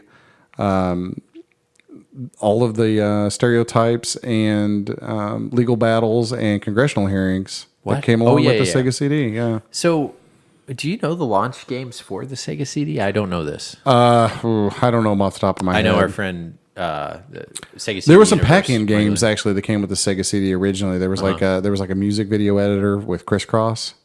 No, That nice. came out, Crisscross going to make you jump. Yeah. Wear your clothes backwards because That's it's right. We're going to different. put your pants on backwards. And I apologize for singing Crisscross songs in the nerdiest white guy. Oh, you way just said possible. "Wake You Jump Jump." They rap actually. Yeah, they don't Daddy. sing, I so. think it's Daddy Mac actually that makes you jump. Miggity Miggity Mac. That's Wiggity, right. Wiggity whack. Yeah. Anyway, so enough of that. Sorry. Oh, And we Sewer just Shark. lost another I know, listener. I know. Sorry. Come back, listener. No, Sewer Shark. I think was actually an original pack-in game for it as Yeah, well. and not a good game. Yeah, not a good game. Not a good game at all. No. Here's one more. We'll shout out one more. 16 years ago, Devil May Cry for the PS2 came out. Oh, silver hair and everything. 16 years, 2001. 16 years ago. Dude, that was a good year. Mm-hmm. The world is our oyster. We were that young. You know, you're at that age where It was before I knew stuff back then. Yeah, Devil May Cry, that first one for the PS2. We talked about Resident Evil 4 being a game changer. This wasn't a game changer, but this was a change of idea, game. Yeah. change of the game. Yeah. It did the Resident Evil where you have a fixed camera perspective, but you did not feel like you were claustrophobic like you do in Resident Evil. And it took 3D games and made them very accessible and arcadey. Accessible arcadey and cinematic is such an overused word, and it's hard not to. Yeah, but it to use did. But it was. I actually think of this game and Soul Calibur kind of being that for 3D. Oh, like where okay. 3D was just that Mario 64, I guess. But like it was a game that made 3D make sense. Yeah. Like it was easy to play and it Yeah. just looked good. And Vintage. It's just. We could talk about this too. I'll give a shout out to. There's a guy on YouTube, if you haven't heard of him, named John Hancock. yeah. And I've followed him before. He's a very old school gamer. If you've ever on YouTube, he has a ridiculous amount of video games. And he Yeah, would say that some might himself. consider it a decent collection. Yeah, Yeah, some might consider it decent. He's got If he doesn't have a rider on his insurance, I'm yeah, gonna he's shake got my like finger at him. I he's know got he like does. 12 or 14 complete console collections. I think. Yeah, at this 12. point. Yeah, 12 or more. Yeah, I 16, don't know. 18. He has been collecting though because kind of like us, outside of the fact that he's been doing. We've been collecting our games for quite some time. He was born at a better time than us. Yeah. for it, I think. But he was collecting when it wasn't popular, and I was too. And that's kind of what makes now collecting for games in a big mass difficult unless you're doing it for certain systems that are really inexpensive. But he came out with a video recently, so you can find him youtube.com/John Hancock, right? Mm-hmm. Yeah. A video that I really liked. It was kind of top 10 tips for being a game collector or gaming in general or being a collect. It's kind of for this community. Yeah. And it was tips / advice / I kind of liked it because it was for it was very approachable and like if you're new to collecting, new to video games, here's what you pay attention to, here's what you don't. And what you don't pay attention to is people judging you. If you want to collect for what was that weird thing you were talking about you have that's some weird cassette Which tape? one? The Star Path Supercharger? Yeah. Yeah. The thing that sounds like a toy that failed because it shot someone's eye out. No, it failed because it was too awesome. Yeah, well... It wasn't. It was ahead of its time. People couldn't handle Let's it. pretend I'm a troll, and I think that's the dumbest thing ever with the dumbest name. You shouldn't care, and that's what John Hancock says. He said, if you collect what you want to collect. He also says, don't... Yeah, he mentioned some things about this hobby that we haven't gotten to yet, but like things about... There's a lot of people who kind of come into this hobby and kind of poop... they kind of... I don't want to say ruin it, but they kind of poo-poo on it. They come in, try to instantly fleece people for the most information, try to grab the rarest games, go in debt, get really mad because something loses a whole bunch of value, or they do get it or don't get it, or they get into like, Yeah, don't pick video games like they're stocks. That's... Yeah. I mean, I don't know if that's not John Hancock advice, probably. Well, those are the but people that'll also Yeah. make counterfeit games. Those are the ones who come in and realize, oh, how to make money in this is I be deceptive, or I do. And we've already kind of said, like, we're grumpy old men. We don't like that kind of stuff. Yeah. And he says that too. It's like, this is a great community. Just be respectful because it's a small community. And there's, but he gives great advice about how to collect, even if you don't want to collect, what you can do. And it doesn't matter. If you like the Raspberry Pi, you could listen to us and not own a single video game. We don't care. But, we'll get the other end of it where, like, we were showing off our NES Classic and everybody's like, oh, Raspberry Pi will do. It's a different thing, Yeah, It's no, like, you can't even say the words NES Classic without 400 people telling you about the Raspberry Pi. Yeah, it's like, yes, I know that emulators exist. Thank you. Yes, it's kind of that PC gaming. It's like it's a new PC gaming person talking about console games. Like, you still have your thing. I'm happy you love your PC. I'm really happy I got my consoles. Like, and speaking of, I'm going to have to get a PC game to play frickin' Cuphead. I've been playing Cuphead. I know, since it's last time on the show, I wasn't quite sure if it was a timed exclusive, but it's a very legitimately a lifetime exclusive to the Xbox One and Windows. Okay, well, you can still play it on Windows, so no need for an Xbox One. Yeah, so I'll end up playing that because I don't have any reason to yet, and I don't crap on the Xbox One. I just don't have a reason to buy it. I just think it's goofy that they made it on both systems, because a guy like me who might get an Xbox One potentially, maybe if he had to. Yeah. I just got on Steam, downloaded it, boom, played on the computer, and I use a little like SNES style, USB controller. Yeah. Plays great with it, and the game is hard, dude. Yeah. Yeah. I mean, it's doable hard. Yeah. It's like Contra hard. Yeah. But it's awesome. Like I try to beat like a level a day, and I'm working my way through it. And if you only like old school cool. games, if let's say you only like old school game, I don't think there's a lot. I don't know that it's going to have mass appeal though, because it's a really hard. I mean, it's legitimately hard, and I don't think a lot of younger people are going to like it. Yeah, but I think it's doing well for what it is. Yeah, no, it is. And I do think that is a way to bridge someone who poo-poos on modern games and doesn't want to play them. Like, there's a lot of great especially throwback. especially indie games, man. Yeah, Yeah. the indie games now, which is kind of the way it's going. Yeah. We haven't really talked about this, but the change in season is, there's Visceral Games has been closed down. That's kind of some news. And they were the ones that made Dead Space, a lot of the James Bond games. like 007, whatever, Nightfire. And I never played, some of so those. I watched playthroughs of Dead Space. I couldn't play it because longtime listeners of the show know I am a wimp. I've played a fair amount of Dead Space, and it's really good. It's good, but also scary. Mm-hmm. There's something about like corridors that do me in. And again, I could play it with a buddy, but like by myself, I get the willies and stuff. You need to play Dead Space Extraction for the Wii.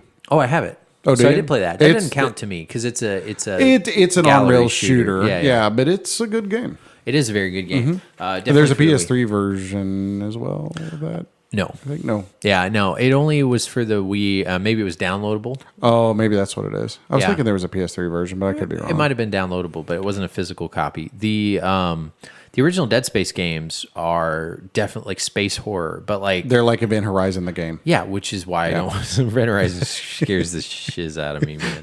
That movie is freaky diggy. That is a really scary game or movie. Man, imagine a game about that. Actually, it's Dead Space. I'm kind of surprised that they never made an Event Horizon game. Actually. I'm not because think about it. That game is so all over the place. It's hard to like pin something down. I suppose. But you've got like games like Fear. Like that's the thing. If you're into scary games, boy, you've got a lot of games to play. I think. Yeah. Horror games are some of the best of this. And I feel a little left out. Like RE4, I will play. But even still, when I'm going in that castle and those, okay, well, two things. Obviously, that monster thing in the lab. Spoiler alert: this game is 28 years old. You should play it. If you've never played it before and you've heard people say it's and good, it's on every system. It's on GameCube. It's on PS2. It's on PS3. It's on PS4. But you know that scary thing that's Wii. like that blob that has 6 hearts, and the only way you can kill it is that thing scares the crap out of me because it makes this noise like that. Yeah. Sorry, I lost another listener. Come back, listener. It's just, and when you're in the church, it's just so scary. And then when you're in the church and those guys follow you through the doors, I think I've said it before. I love that. There's something about sound though. Yeah. Like there's like the reptile part of your brain that like the logic part doesn't have control over how you react to sound. Yeah. And I naturally am one, like the older I got, like this is why I do what I do for a living. I was always kind of a helper person. Like I was like, when someone of our group bashed their head open and everybody's freaking out, I was the one that like fixed the problem. Be it figuring out a way to avoid the ER so we wouldn't get in trouble by our parents, or realizing when, we better go to the ER so this person doesn't die of my friend. So like that part of me always has been like, when I play a scary game, I'm like, well, this is not a good idea. So why would I want to why would I want to do this? I would probably take this gun and end it all now instead of going through this corn maze and getting eaten alive by this monster or something like that. Like, so I try to play games as if I would play them in real life. And in real life, I'd be like, okay, I'm hiding in this safe room until I run out of water. Safe room, the game. Safe room, the game. I would make the worst horror game ever. Yeah, it would be awesome. It would be a point and click adventure. But I legitimately legitimately appreciate them, and I'm not one that they're just not quite for me. Like Resident Evil 4, it's funny. I just sent you the pre-order thing because they did a price error. Thank you, Wario64. We'll shout you out even though you don't know who we are or care who we are. But we thank you because you've gotten us deals, and everybody else under the sun. Yeah. You should follow him on Twitter. I've said that before. At Wario64. Biohazard Resident Evil 7. Yeah, Biohazard Resident Evil 7, the Game of the Year edition, they mispriced at like $20. $23 for the Ultimate Edition. Yeah, it lasted 2 hours, and you and I both got one. Yep. So, yeah. So I'm going to be playing me some RE4 and HD VR, whatever, here pretty soon. I played the demo. I have played the demo in VR. In VR? Yeah, did you play the demo in VR? No. Oh, you mean the thing where you're sitting in the chair? No, like the demo. Like where you walk through? Yeah. I didn't. And, the intro scene and all the rest. It is way cool in VR. Yeah, you turn around and there's mannequins, and you turn around again and a mannequin that wasn't in your face is in your face. It sounds so fun. Not at all. No, man, there's like stuff just right up in your grill. Dude, and everything's gross.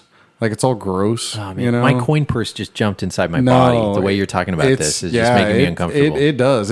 It does make you uncomfortable. Yeah. That's the intent.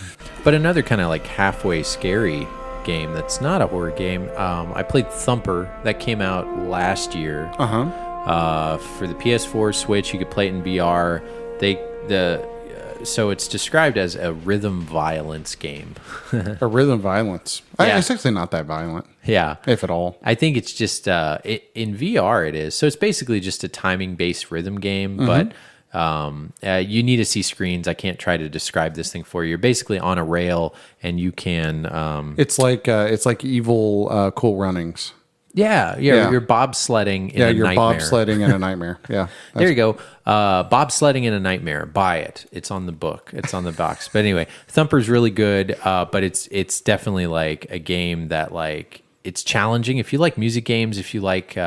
Twitch games, if you like techno-industrial music, or even if you like, let's say a shooter game, something like that, shmups. Even though it's not like that, it kind of gives you that feeling of like an addictive game that's totally different, and it basically is just heavy on percussion, but you do some sort of rhythmical moves, and it's just really good. You get 2 hits and you die. You get to replay real quickly. It's inexpensive. It's on Switch. It's on PS4. Did you play it? I have played it. Yeah, I've played a fair amount of it, mostly in VR, and I actually have it on PS4 and Switch. And I kind of hate owning it because it's digital only, but I really like it, and I suck at the Switch version for whatever reason. I don't know if the Switch version is actually harder or if I am just worse playing a Switch than I am a PS4. Well, that was something I didn't mention about the Switch that was disappointing. I didn't realize it doesn't have a D-pad. Nope, it's got clicky buttons. I did not realize it didn't have a D-pad. It's got a wannabe D-pad where it's got like basically another set of 4 buttons to the left. Oh, and that's something I like. The Switch Pro controller, the buttons feel really good. The whatever A, B, X, Y, or whatever they're called, feel like exactly like those little round sugar sweet tarts. You know what I'm talking about? Yeah. Just like back in the Super Nintendo, they feel just like that. I love it when a game controller reminds me of candy. Feels like a piece of candy. Yeah. Just want to eat it. But, even though when I have the Switch in handheld mode and I'm playing like a 2D action platformer, I don't use the analog stick. I use those buttons. Oh. Like if I'm playing Shovel Knight or Rayman Legends or, similar games. Different strokes for different folks. Yeah, That would drive me crazy. I hate using the analog stick for 2D platformers. I totally love the directional buttons. Huh. That's because I'm old, and that's what I grew up with. Yeah, no. Yeah, and the Joy-Con, I need to get snipper clips and see how it works on my wife. That's the other thing. Well, Snipper Clips is getting a physical release. They have like the definitive whatever November 11th. version. Yep, I'm waiting for that. That's the one that gets the physical. Yeah, that's going to be my 100th try to see if my wife likes video games. She's like, how this is going to end. I'm like, but this is different, honey. It's like scrapbooking. Snipper clips is going to be great. The other thing I was going to say, something I like more than the NES Classic, I forgot to mention in our last episode, was the Playing with Superpower book is really good. I got the paperback edition. There's a hardback edition that's evidently $40 or something. But the paperback one is really, really good. I started to follow on Twitter the authors of this thing because it goes over the details of every single game that was released. Even if you didn't get an SNES Classic and you're not a fan, and I'm not a Nintendo fanboy at all, this book is just golden. It shows ads from back in the day.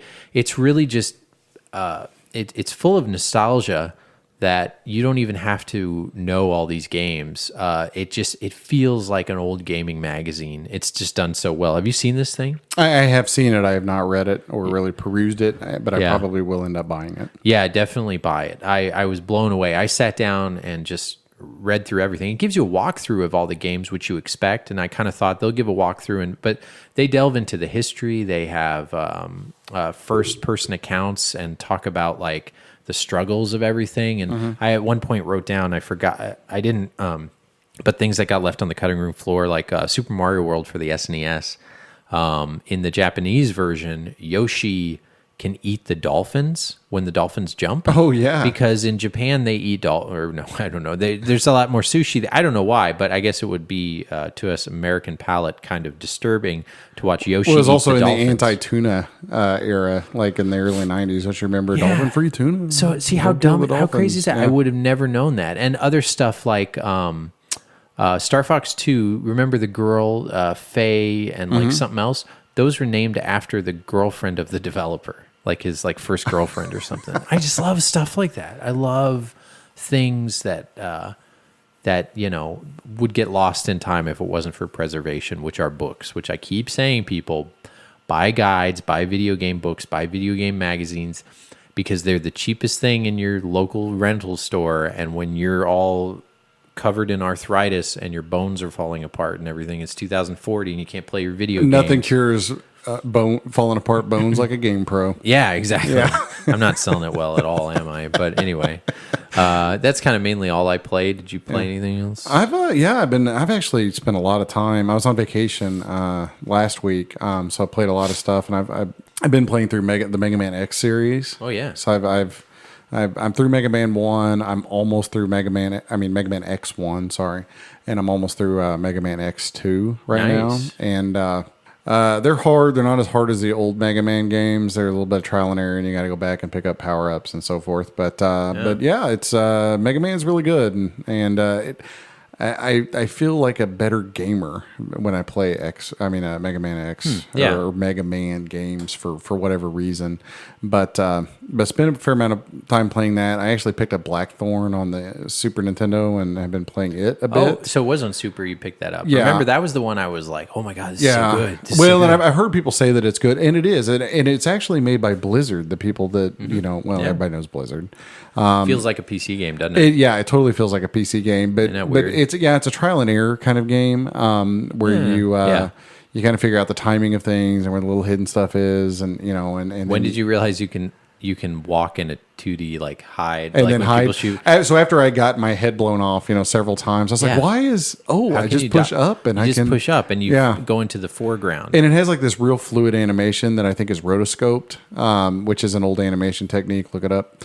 But if you've played like Flashback, the old game Flashback, it's a rotoscoped game. Yeah. But it has really, really fluid, like natural looking animation, and you kind of have to time and plan your movements because it's not like Mario where you can just turn on a dime and jump or and whatever. Also it was not made for kids. I could see no kid liking this game. Oh yeah, kids that hate this game. So if you're an adult gamer, and especially with Super Nintendo, you don't like all the kiddie stuff. Mm-hmm. This was a game for the guys with the ponytail. Yeah, this is the Miata ponytail guy game. Yeah, sitting by the fire having a pack of cigarettes in his shirt pocket. Yep. You're looking a little too hard at the girls too young for him. But if a fight broke out, he'd be the first person that would come and break it up.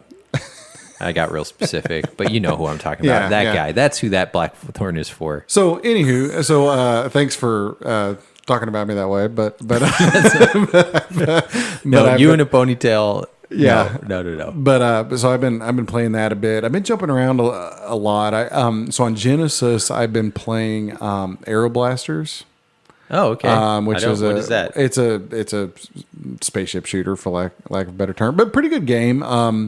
Haven't beat it yet, and there's one boss in it that's he just eats my lunch every time I get to him. But I've been playing on that on the Genesis, and I'm trying to think of a couple of other things maybe that I've been doing. But I've kind of played a little bit of VR and stuff in the last week or so. But those are, I think, the main ones. I finished Uncharted: The Lost Legacy. Great. And it's funny. I just bought that. It was on sale. Yeah, and it's really good. I don't like it quite as much as Uncharted 4, but that's not really derogatory. It's still really, really good. Yeah. But finished it out. I think it's probably a little bit shorter than Uncharted 4. But and single player games. Not to cut you off. This is what I forgot to mention with Visceral Gaming. Now I remember it. Visceral Games. A big thing is they were going to do a first person Star Wars game that has now been canceled. That's right. Yeah. Yeah, and that's worth mentioning because it was basically going to be a very long, epic first person game. Am I saying this? Not first person shooter. It's like a one player, single player. That's what I mean. Sorry, a single player, long, a la Uncharted, a la fill in the blank. Mm-hmm. But that got canned because now our gaming universe has changed to being full of loot boxes and multiplayer, and AAA titles like the Uncharted's. People are kind of saying will be a thing of the past. That's a little sad. It is sad. That makes me sad. It is sad because of where the graphics are going with the 4K and the attention to detail and pushing the envelope. It's really funny what happens when you push the envelope too far. There's no more table left. On the other end of the table, you've met your match, and that's how I feel about. Not going off in too big of a tangent, but we haven't talked about this. I'm interested in your take. I really think why Assassin's Creed games get all this flack. If you were to get rid of all the games and only make one game came out, and it was Assassin's Creed Black Flag, which I think to me is the funnest game that they've made. Mm-hmm. And that game just came out by itself. There were no games before it, no games after it.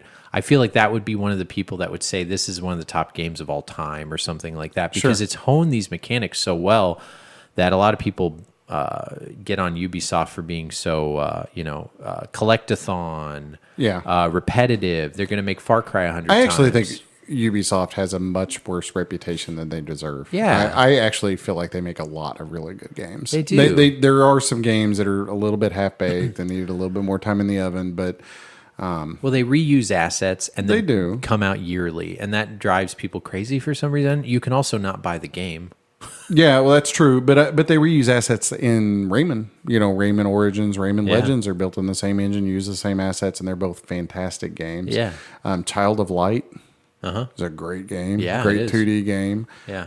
That nobody really talks about too much. I don't know. I always feel like they're a game studio that people kind of dog on, I think, a little bit unfairly. Yeah. And you don't have to play all of them to get into it. I will say, if you've ever thought about it, go ahead. You've never played it. If you have the time, you never played an Assassin's Creed game, you could play 2. That's great. All this. Go ahead and play Black Flag. You won't be missing anything because the story, really, it's just the gameplay they try to I think I may together. actually jump in at Origins or Origin Sure. or whatever it is when it comes out sure. this I'm sure next it'll year. be a great game. Yeah, but I do get the fact I don't play all of them anymore because it is kind of repetitive. Well, but it doesn't mean they're not good games. No, that's true. But there is sort of what's the word? Going back to the trough one too many times. Kind of beating Yeah. a dead horse or Yeah, whatever. and they tried that. They took a year off. Whatever analogy you want. Well, I'm thinking more of like every year Call of there's Duty. another Call of Duty, and it's kind of the same ish sort of thing. And the sales are going lower. Well, finally. sort of, yeah. Well, because you kind of start fatiguing your audience, to some extent. They've kind of seen the same thing so many times, and then it's like, well, we're going to get more modern, and then more modern, and then future modern, and then now we're going to go back to World War II. Which isn't it funny?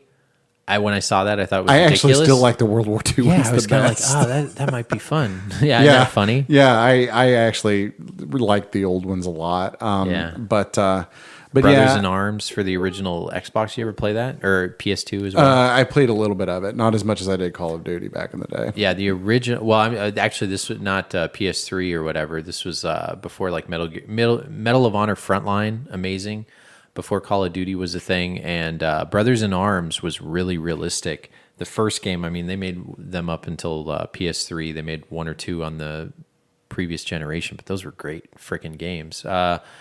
But anyway, yeah, it's interesting to know that these epic, long single-player games are going to be a thing of the past. So what happened to the Star Wars game, it's basically going to turn into a multiplayer-focused... They haven't said this officially. It's going to... Snore. A multiplayer-focused loot box game. And something interesting I heard an argument was, these loot boxes aren't really good for anybody because it gets people who...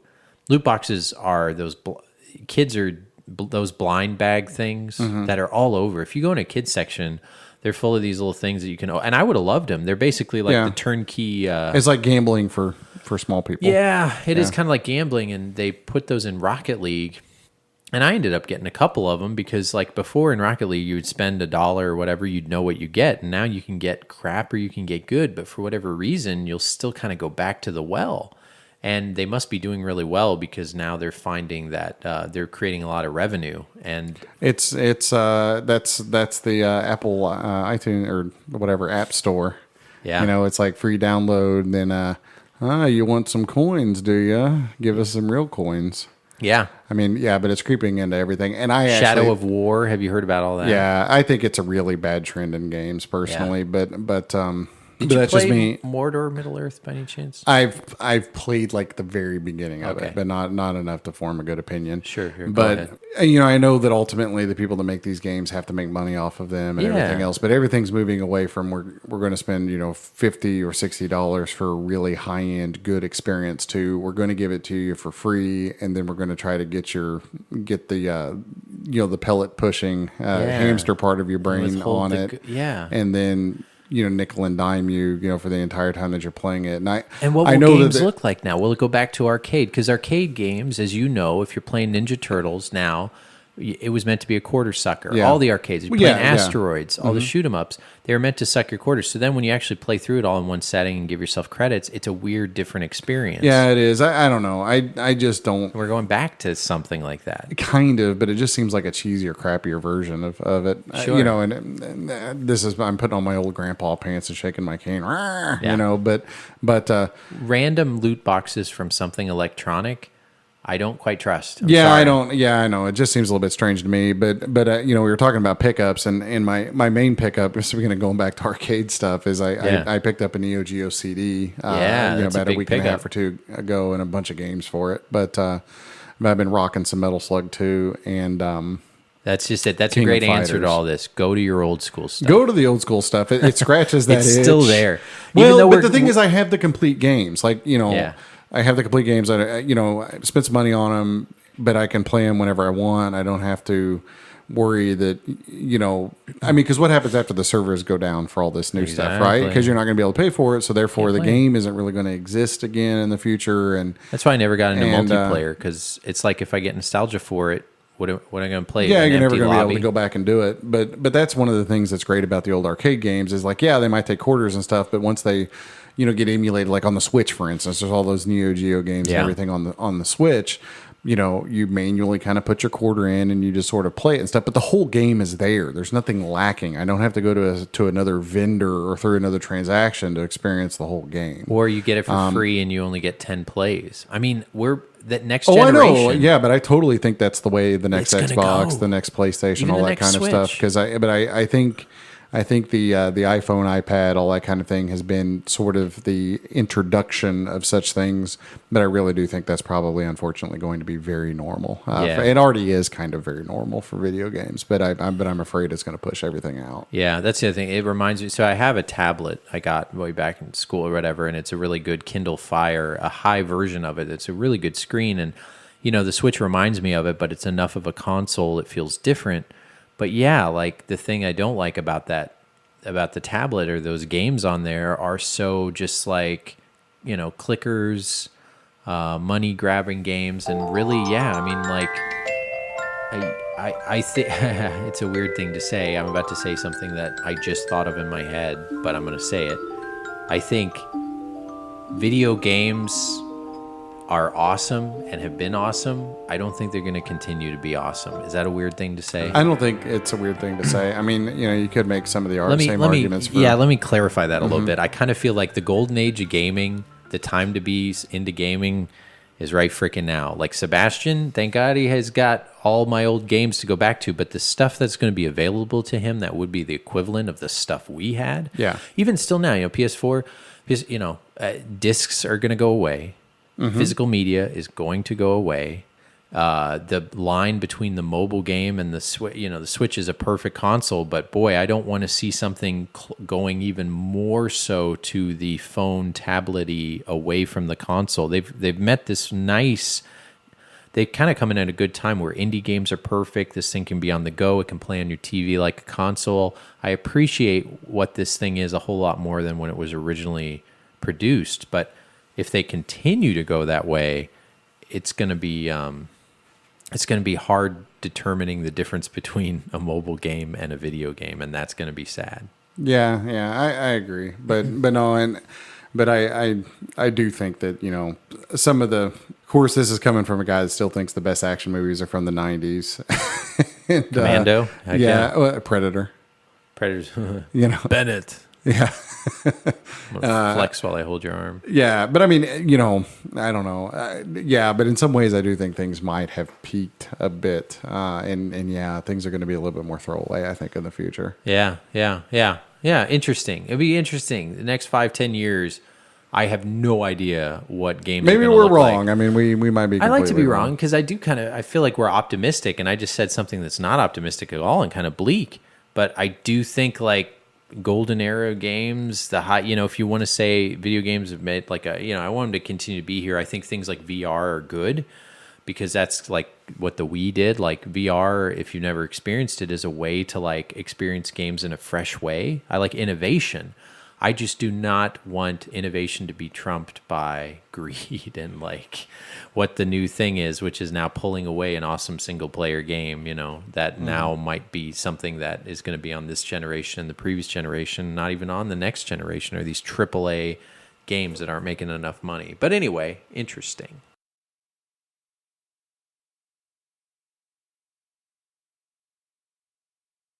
All right, as promised, let's get on to our viewer responses and our emails. What do you got, Adam? What do we got? So I have an email here from John, and he basically says that he's been enjoying the podcast, listening to it.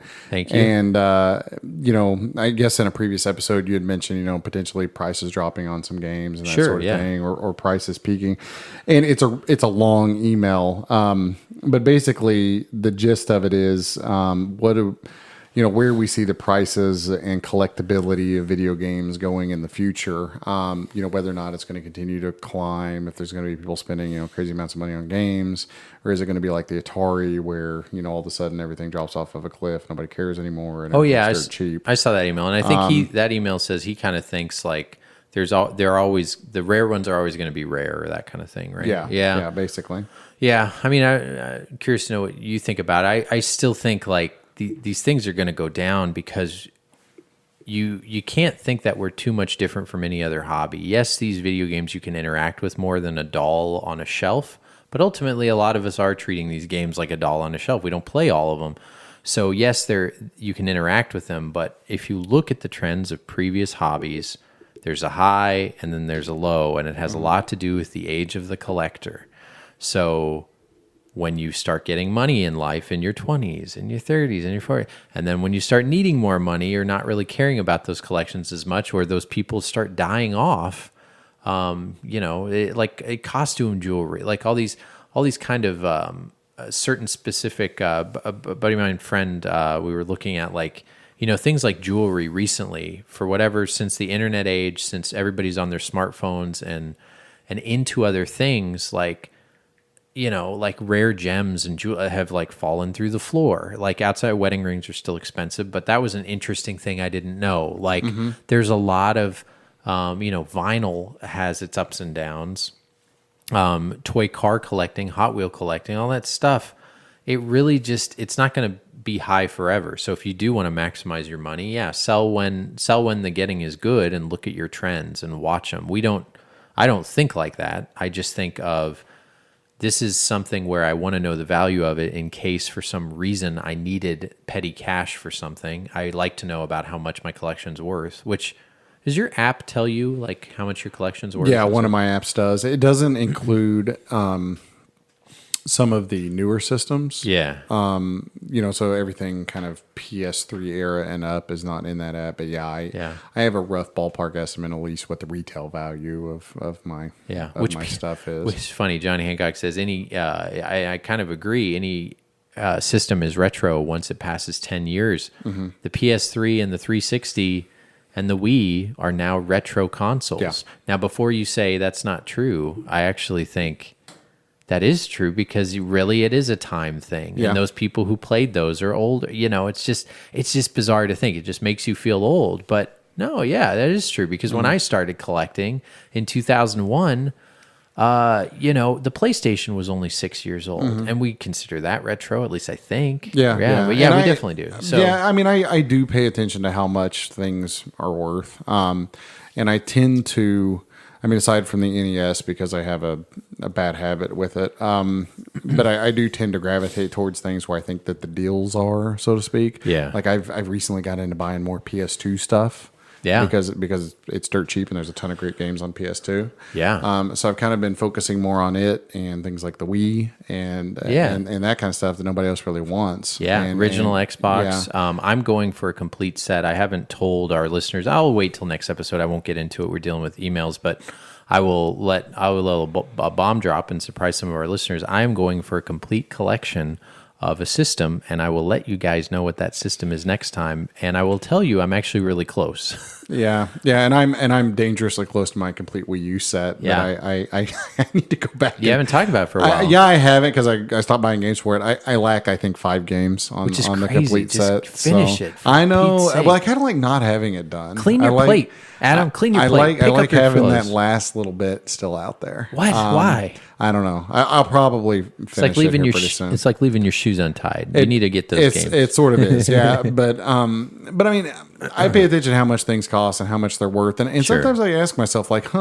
if I really thought that the prices were really going to go down and I could sell at the peak, that kind of thing, Yeah. Would I try to get rid of some of this stuff? And I don't know. I mean, the problem is, and this is why I say you should never treat video games like you're buying stock. If you want to buy stock, buy stock. Yeah. If There's you want much better investments. Oh yeah, there are tremendously better investments. And people say pinball machines are. Well, people say, investment. man, if I would have known how much Conker's Bad Fur Day is worth now, or whatever, I would have bought so many back in the day. But you're talking about 1996. It was $60 or $50 or whatever. 2001. If you would have put that into a good investment and then waited 20 years, it would be worth more than Conker's. But that's no fun. It is less fun. That's true. But don't ever buy these things with the idea that you're going to buy them and sell them. Because the other issue too is, especially when you get to the esoteric and weird and rare kinds of things, is that the potential people that you can sell it to are a very small number of people. So you can say, well, Bubble Bobble 2 for the NES is worth $500 a copy. And it is. Jeez. But a person who runs, you're not going to run into people very often who have $500 in their pocket and are willing to spend it on an NES game. No. Like, those people do exist, but you may have to wait a while, to be able to sell it at that kind of a price. So these things are not, especially if you're buying them at full retail price, they're not as easy to turn around and flip as a more liquid asset. Have you noticed it? This is something funny I'm thinking about. I remember before the bubble reached its biggest peak, and I remember listening to the retro community and everybody saying, like, stop buying, don't hit buy it now on eBay because you're raising the prices of everything.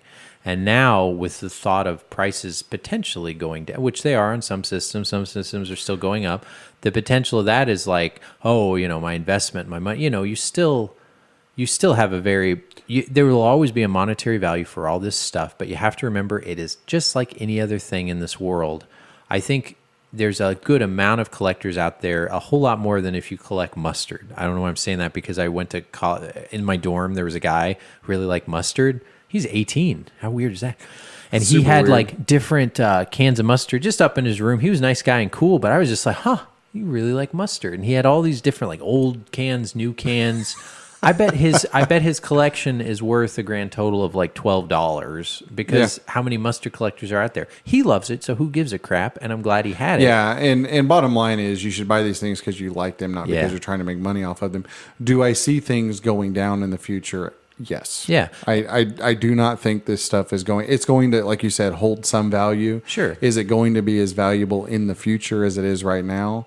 I don't think it is going to be. And that's why expensive games are not a good idea. Exactly. $1,000 swings are huge. And that's why, you kind of have to ask yourself sometimes, is like, how much do I like these things to take the loss on them that I'm planning on looking at in the future? Yeah. And I ask myself that a little bit, sometimes, but I get paid every month. I budget my money out. I save my money. I save a certain amount of my paycheck, every single paycheck, and put it aside. Mm-hmm. And that doesn't go to video games or anything else. It goes to savings. Mm-hmm. And that comes first. Paying your bills and all that kind of stuff comes first, and the games are for fun. And if you happen to accumulate a lot of them, great. Then you have a lot of fun that you can go trade pull from. them and you sell them to get stuff you want. Yeah, exactly. Find the diamond in the rough. That's, you're out there like, you can find this to get stuff. And, we've said before, Shane, out of the three of us, Shane has spent less money on his collection, but his collection is nowhere near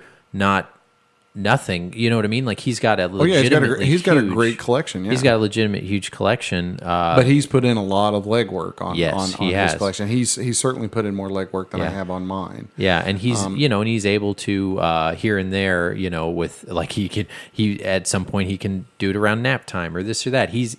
He takes the time to do it because he's put forth the work to do it. Yeah, exactly. And in my mode, I have a lot of stuff, but the way that I have done it to save money in the past is by buying in bulk, is by not doing as many little tiny buys as doing big buys all at once. Like, I have bought other people's collections, who have like some of my system collections that are pretty good collections. They used to belong to somebody else, and I basically bought them all at once for more money than a game store would have paid the person to trade them in, which is a really good deal for me, but it's also a good deal for them. Yeah. So you skip the long run. It's funny. All three of us actually collect very differently. Yeah. And so the bulk, the big meat of my collection has actually come from basically buying other people's smaller bulk, rather than going to some store and getting peanuts for them. Yeah. I still get them cheap, but I give them more than somebody would give them at a resale shop that's going to turn around and mark them up 4 times, what they paid the person for them, that kind of thing. Yeah, so it was a good email, and agree to disagree or whatever. I do still think you are going to see large swings of these really rare games. The ones that have gone up in a very quickly and went from a $100 game to a $800-900 game. There's no way it can maintain that momentum. It's things like, honestly, the Dreamcast, which has been the most consistent priced game system out there with their games, where they haven't gotten too high and they haven't gotten too low, but they've done a steady increase. Mm-hmm. You're talking 5% every year, which hardly any other system does. It either loses or it gains big, or it peaks and flows, but something like that is something that actually is pretty parallel to how most tangible objects are. I have a question for you. What system do you think is going to fall off a cliff? Fall off a cliff. Yeah. I don't think TurboGrafx, because there's not enough games out there. I do think there's not enough nostalgia for the popularity of it. I appreciate that it's getting popular and people are liking it. Fall off a cliff. Like the Saturn's funny because I lived and breathed the Saturn, and the Saturn was not popular when it was out. I don't care what you say. It was a niche thing, and people loved it, and I liked it, but no one else did. It was like I was screaming into a well, saying how much I liked the Saturn, and then I ultimately didn't like the Saturn because Sega abandoned it, and that library. That one to me is funny because no one gave a crud about that, and then all of a sudden it became popular to collect for, and that raised my eyebrows to no one liked this back in the day. Yeah, the Saturn is actually my pick as well. Is it for the one because Saturn is tremendously expensive, and I have a pretty decent Saturn collection when I've just found stuff cheap. Yeah, but. Because you're going to talk about high to low, because like PlayStation isn't higher. The old school PlayStation isn't. Yeah, well, which is weird. There's 2 reasons I think Saturn's going to fall off of a cliff potentially. One is I think all the people who got hyped up on it and are going to collect it have already done so. Yep. And then 2, and also run the prices up. Those cases break. But 2 is the systems aren't going to last forever, yeah. And people are going to get more and more weary of buying Saturn games as the disc rot becomes a bigger and bigger deal. Oh, and what about this? The emulation now is a potential to being on the horizon. Which that's true as well. Yeah, there might be a way to play the games without. Because you can't really play Saturn games anywhere else. You can't. There's no virtual whatever, because that thing. Yeah. You want to talk about like something like the PS3 being hard initially to that was nothing evidently to what the Saturn I have lost a few Saturn games to disc rot. So even though disc rot will potentially make games more rare and rare, are you going to spend $400 on a Burning Rangers or something with the idea of you might come down 6 months from now and put it in and it doesn't work? Yeah, because the disc rot got it. Yeah, and a bunch of other things. The system that came after it was exponentially better, which was the Dreamcast. Mm-hmm. Yeah, and they cut ties with it early, and and again, I was one that I could say this stuff because I owned this sucker back in the day, and I love the heck out of it, but I was frustrated when no one else did, and then also Sega didn't either. But anyway, interesting. Good email. Great email. And we got any others here?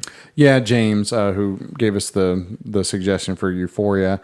We had a little exchange of emails with him, and he's kind of basically running through the episodes in order, starting with episode 1. And he skipped 0, huh? That's probably for the best. Well, I guess maybe he read or listened to 0 as well. I always forget we have an episode 0, but we have to, man. That's like it says he's enjoying it because he's seeing us kind of get our momentum and kind of get things together. He actually heard about us from Retro Game Squad, and came over from them. So we appreciate that. Yeah, listen to them again. We've talked that they don't make as many episodes as they used to, but talk about a wonderful library if you run out of our episodes to listen to. If you enjoy what we talk about. about at all, and they're better than we are. So Yeah, they are. Yeah. So you should listen to them. Yeah. Partially 'cause they've done it for a long time, and partially because they're just better than we are. Yeah. Well, no, they're well organized. The guy Alex, that's kind of the head of their trio over there. He's really good, and I shouldn't say that they're better. They're different. How about that? Yeah, no. But you will, if you enjoy us, you will enjoy them. Yeah, we'll just say that. Yeah, they you can tell they put forth a lot of good effort, and they have good insight. That's about it, and they've done it a while. Yeah, sure. So he basically says he's caught up to episode 11 at this point, and really enjoying it. And he's from the 80s and collects and that sort of thing. And he's from Australia. Oh, awesome. That was a terrible accent. The cool thing about Australia is the water goes the opposite direction in the toilet when you Macca's. flush. Yep. And I took a video of that back when I went to Australia. Oh, yeah? They call McDonald's Macca's. They call gas petrol. Their steering wheel's on the opposite side. They drive on the opposite side too. Mm-hmm. So that was weird. I drove in Australia and that weirded me out. Like, you just imagine driving with the steering wheel on the opposite side. Food's good. I love it. Sydney's a world-class city. I went to Cairns. You can see I've got my Sydney and Cairns little license plate I got up there, and I bought a didgeridoo. We love Australia. That's right. Boomerangs and all. Yeah, tell all your friends. You're more than welcome. If any of our listeners from Australia want to come to Kansas City, we'll put you up. How about that? That's not going to happen. That's why I said that. Probably not. Yeah, that's why I said that. New Zealand, by the way, is kicking your butt as far as listeners. We've got more listeners in New Zealand than we do in Australia. So tell your friends. Hide your kids. That's hide right. your wife. Tell your friends. Yeah, come on, Australia. You're a huge. You're your own continent, for Pete's sake. You're not even a country. Okay. Now we're going to move on to iTunes reviews.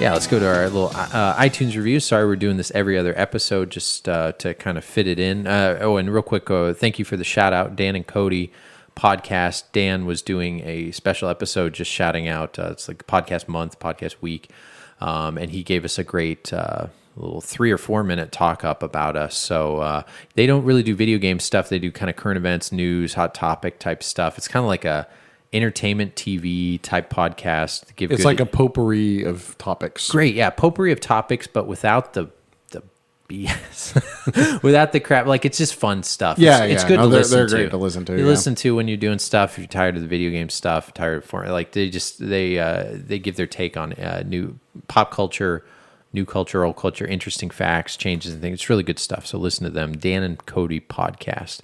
Okay, so on to our iTunes reviews. This is by Sureman Cool. Love the show. Love the perspective you guys come from. Each of you has such a great respect for each other, and most of all, video games. Yeah, I didn't realize that way. Yeah, you guys respect each other, but most of all, video games are number one. I love that. I'm just messing with you. Yeah. It's Sureman Cool. And it shows the quality of your pod. Keep up the good work. Drew Sherman. I'm just saying your name out loud because you said it at the end, so that's fair game, hopefully. All right. This is by Crimbus. Titles it A Gun Button Good Time. Gun Butt. You don't need to be a dad to enjoy the podcast. True. The hosts discuss retro and modern gaming, fatherhood, and much, much more. Also true. I enjoy hearing about their weekly pickups, be it a garage sale, Craigslist, or parking lot truck deal. These guys are a ton of fun to listen to. I highly recommend the podcast. Thank you. Our next one is from Airlink. This podcast is super fun. Very good recommendations of video games. Phoenix 1077 gave us an iTunes review. You guys rock. Listen to you guys talk. Takes me back to my teenage years with my group of friends. And you guys have given me the nudge I needed to reach out to some of my childhood friends. Thanks for doing what you're doing, Josh. Yeah. Cool. Awesome. Yeah, give him a. Yeah. You know, what's kind of funny is as I've gotten more and more into this old video game stuff, like I have reconnected with people from like high school that I used to game with and stuff. Yeah, it's really kind of interesting. Neat. I don't know if I have. I'm trying. I've become that guy on Facebook that when you have a video game question, they send me a text or whatever, like, "Hey, is this a good deal?" Or I'm now. You're right. I get that too. I'm now that for all my high school buddies. Yeah, you're right. I get that too. My neighbor came over and was whatever. I think maybe because his kid, so they're similar ages, so maybe for himself, but he got Wii again. So hooked him up with that and gave him some advice, gave him a free controller and all this other stuff, and told him how to get game. I'm like, yeah, you want to get Wii games? That's right. They're cheap. And don't as play heck. with it too much, or you'll go blind. Yeah, that kind of stuff. Yeah. All right. This is the next one from Kilocrom. Favorite podcast? Oh, thank you. Probably your only podcast you listen to. Rimshot, but chink. No, thank you for that. That's very nice to say. Yeah, that is very nice. Great, wholesome podcast for any video game connoisseur. Oh, that's, man. That's right. We spin the video games around in the glass. We would be so pretentious if we had that. And Can you then imagine? That's a great sentence. Pinkies out. Yeah. Connoisseur, wholesome. So like we're bread. Yeah. And you need bread to survive, right? That's right. Unless There you you're go. gluten-free. Oh, no. Don't listen to our podcast if you're gluten-free. Just kidding. You're not allergic to us. Great, wholesome podcast for any retro game connoisseur. Yes, thank you. These guys do a great job, not only to cover current game news and releases, but also review and discuss retro games with their Video Game Book Club segment. As a fellow collector, I also love hearing about their latest pickups. Excellent podcast. Can't recommend enough. Thank you so much. Please, that helps us be seen. We're already up over 30, getting great ratings on iTunes, and that just kind of helps us with our downloads and things like that. We didn't discuss a whole lot of kid stuff. Sorry, because my kid's teething. There's no story I want to tell now. Those are the worst. And we used to call it the worsties. I because feel everything bad for sucks, him. and they're all like, and it's like, oh, they got the worsties. Yeah. Everything's awful. Yeah. And we're at this moment right before he's going to start to walk and crawl. We just know that, like, this is the last time we can get where we can, like, put him in a place and, like, walk around the corner and know he's going to be in that same place. Cherish that. I know. My kid right now is in the hide around the house mode. He woke up. Oh, he'll hide on purpose. Oh, yeah. So I was at work. I left for work yesterday, and my wife. Like Solid Snake. Yeah, Has he been playing Metal Gear Solid? He's like, Snake. Yeah, but no. So I left for work, and then my wife got up, but my kid had gotten up before her, and I get up really early and go to work. But and they both get up after me. But he got up before she did, and then left his room and hid like in a closet or someplace. Oh, So she got up, and he wasn't in his room. And she was calling for him, and he would just hide, right? Yeah, she's like freaking out because he's not anywhere in the house. What a jerk. And But we did that. We did that. Total jerk move. Yeah.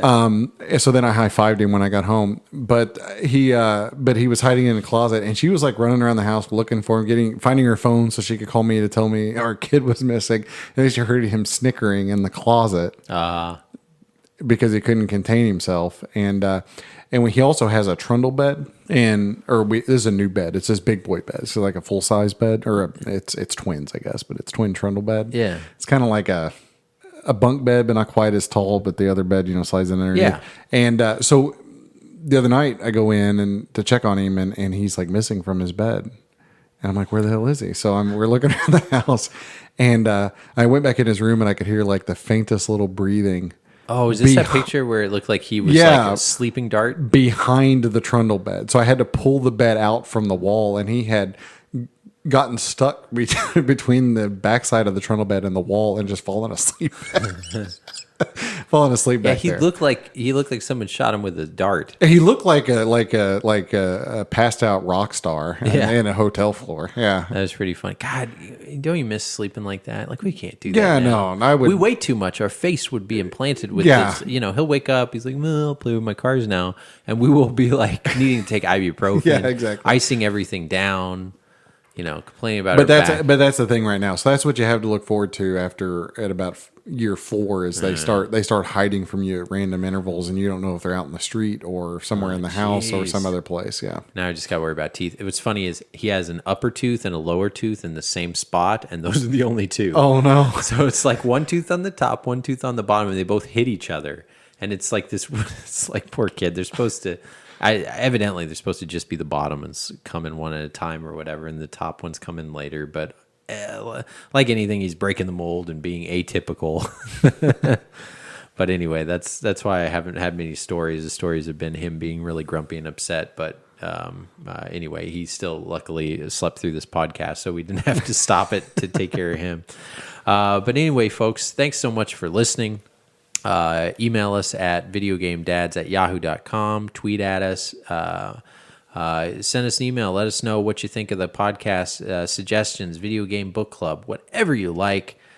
We appreciate the interactions. Thank you for listening. We will see you again in 2 weeks. So from Shane, Adam, and I, episode 22 is in the books. Thank you very much. Thanks.